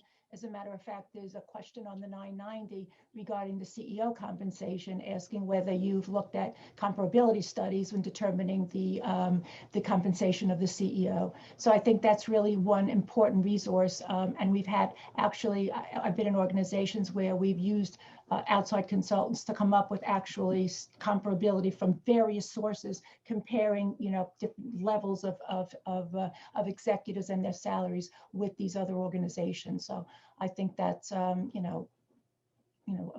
good place to start.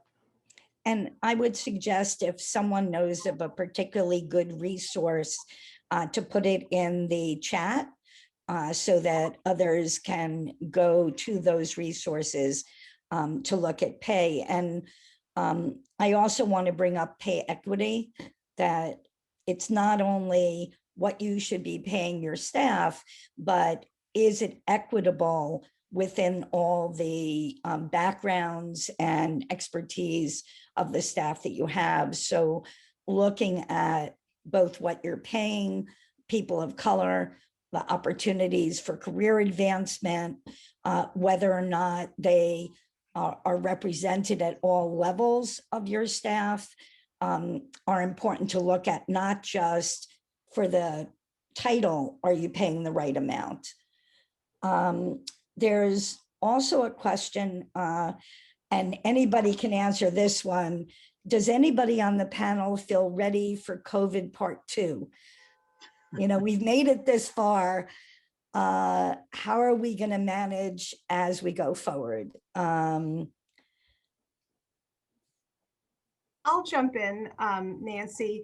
I can just speak from your part-time controller's perspective. We are not rushing to have our staff go back on site. Our business model used to be to go to all of our clients and work with them in person. And as the pandemic unfolded in early March last year, we quickly changed our plans and got all of our clients shifted to being able to serve them remotely. And it's working well. And we've actually been growing our business significantly by being more flexible in the way that we work remotely with our clients. So from a work perspective, we're ready. We're ready for whatever's going to happen because we want to just keep our staff as safe as possible. I don't, from a personal perspective, anything could happen and we just have to keep doing things to keep ourselves safe, not going on crazy vacations right now just because everybody got, a few people got vaccinated and things like that. So there's a lot that as an individual you can do to help minimize the risk of COVID part 2. I'll just jump in here and piggyback on that. I think that the nonprofit organizations that I work with are much more prepared now than they were at the beginning of the pandemic. but they're still not completely there yet in terms of procedures and how everything is working. But I think this is a huge opportunity for organizations now to reset, to take a look at what they do, how they do it. And I know writing it down and documenting really helps solidify what you do and how you do it. So I think in the next, let's say, 6 months, we've had the experience of the past year, you can go forward and build on where you are right now. And I think in a lot of ways, there'll be better organizations and stronger organizations. We have 1 minute. Keith? Yeah, real quickly, I just wanted to piggyback on what Roberta was saying. I think out of difficult times comes opportunities. There's an opportunity for all organizations, learning from the last year, to think differently about what they want to be and how they want to administer the services. So I think, I know for my organization, we're thinking very differently. How do we utilize technology to move us forward and to keep people safe, yet get the work done? And how do we not in that process lose the culture that we have in the organization? So that's kind of my quick version.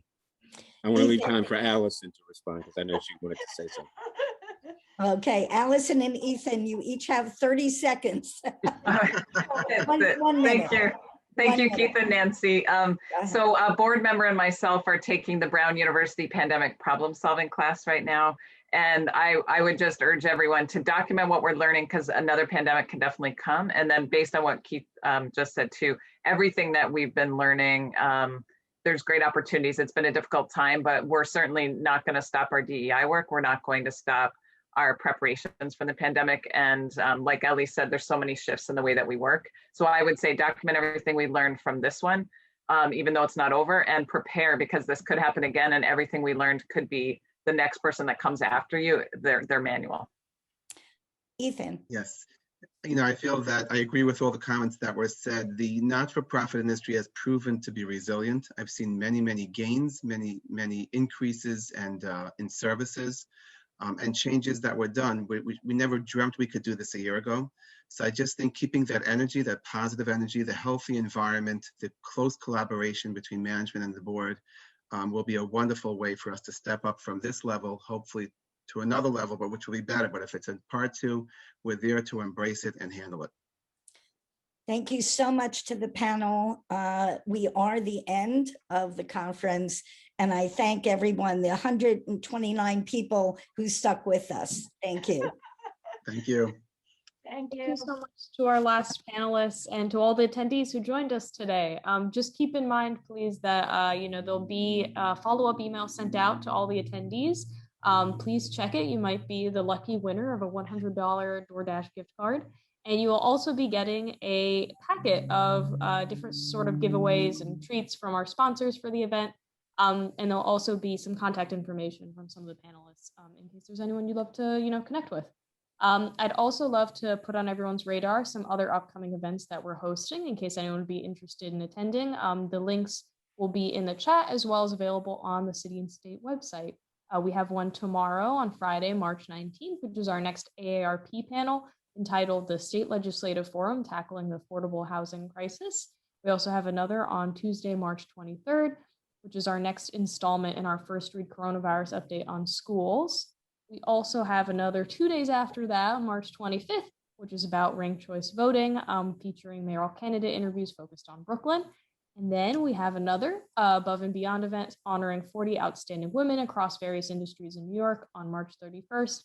And we have another NYN specific event coming up in April, April 28th, which will be celebrating our 40 under 40 honorees. And so, please feel free to join us for that. And the registration will be available on NYN's website. And all of this information is also in the chat for anyone who's interested in checking those out. Thank you so much to everyone who's joined. Thank you, everybody. Bye-bye. Thank you. Bye. Bye-bye.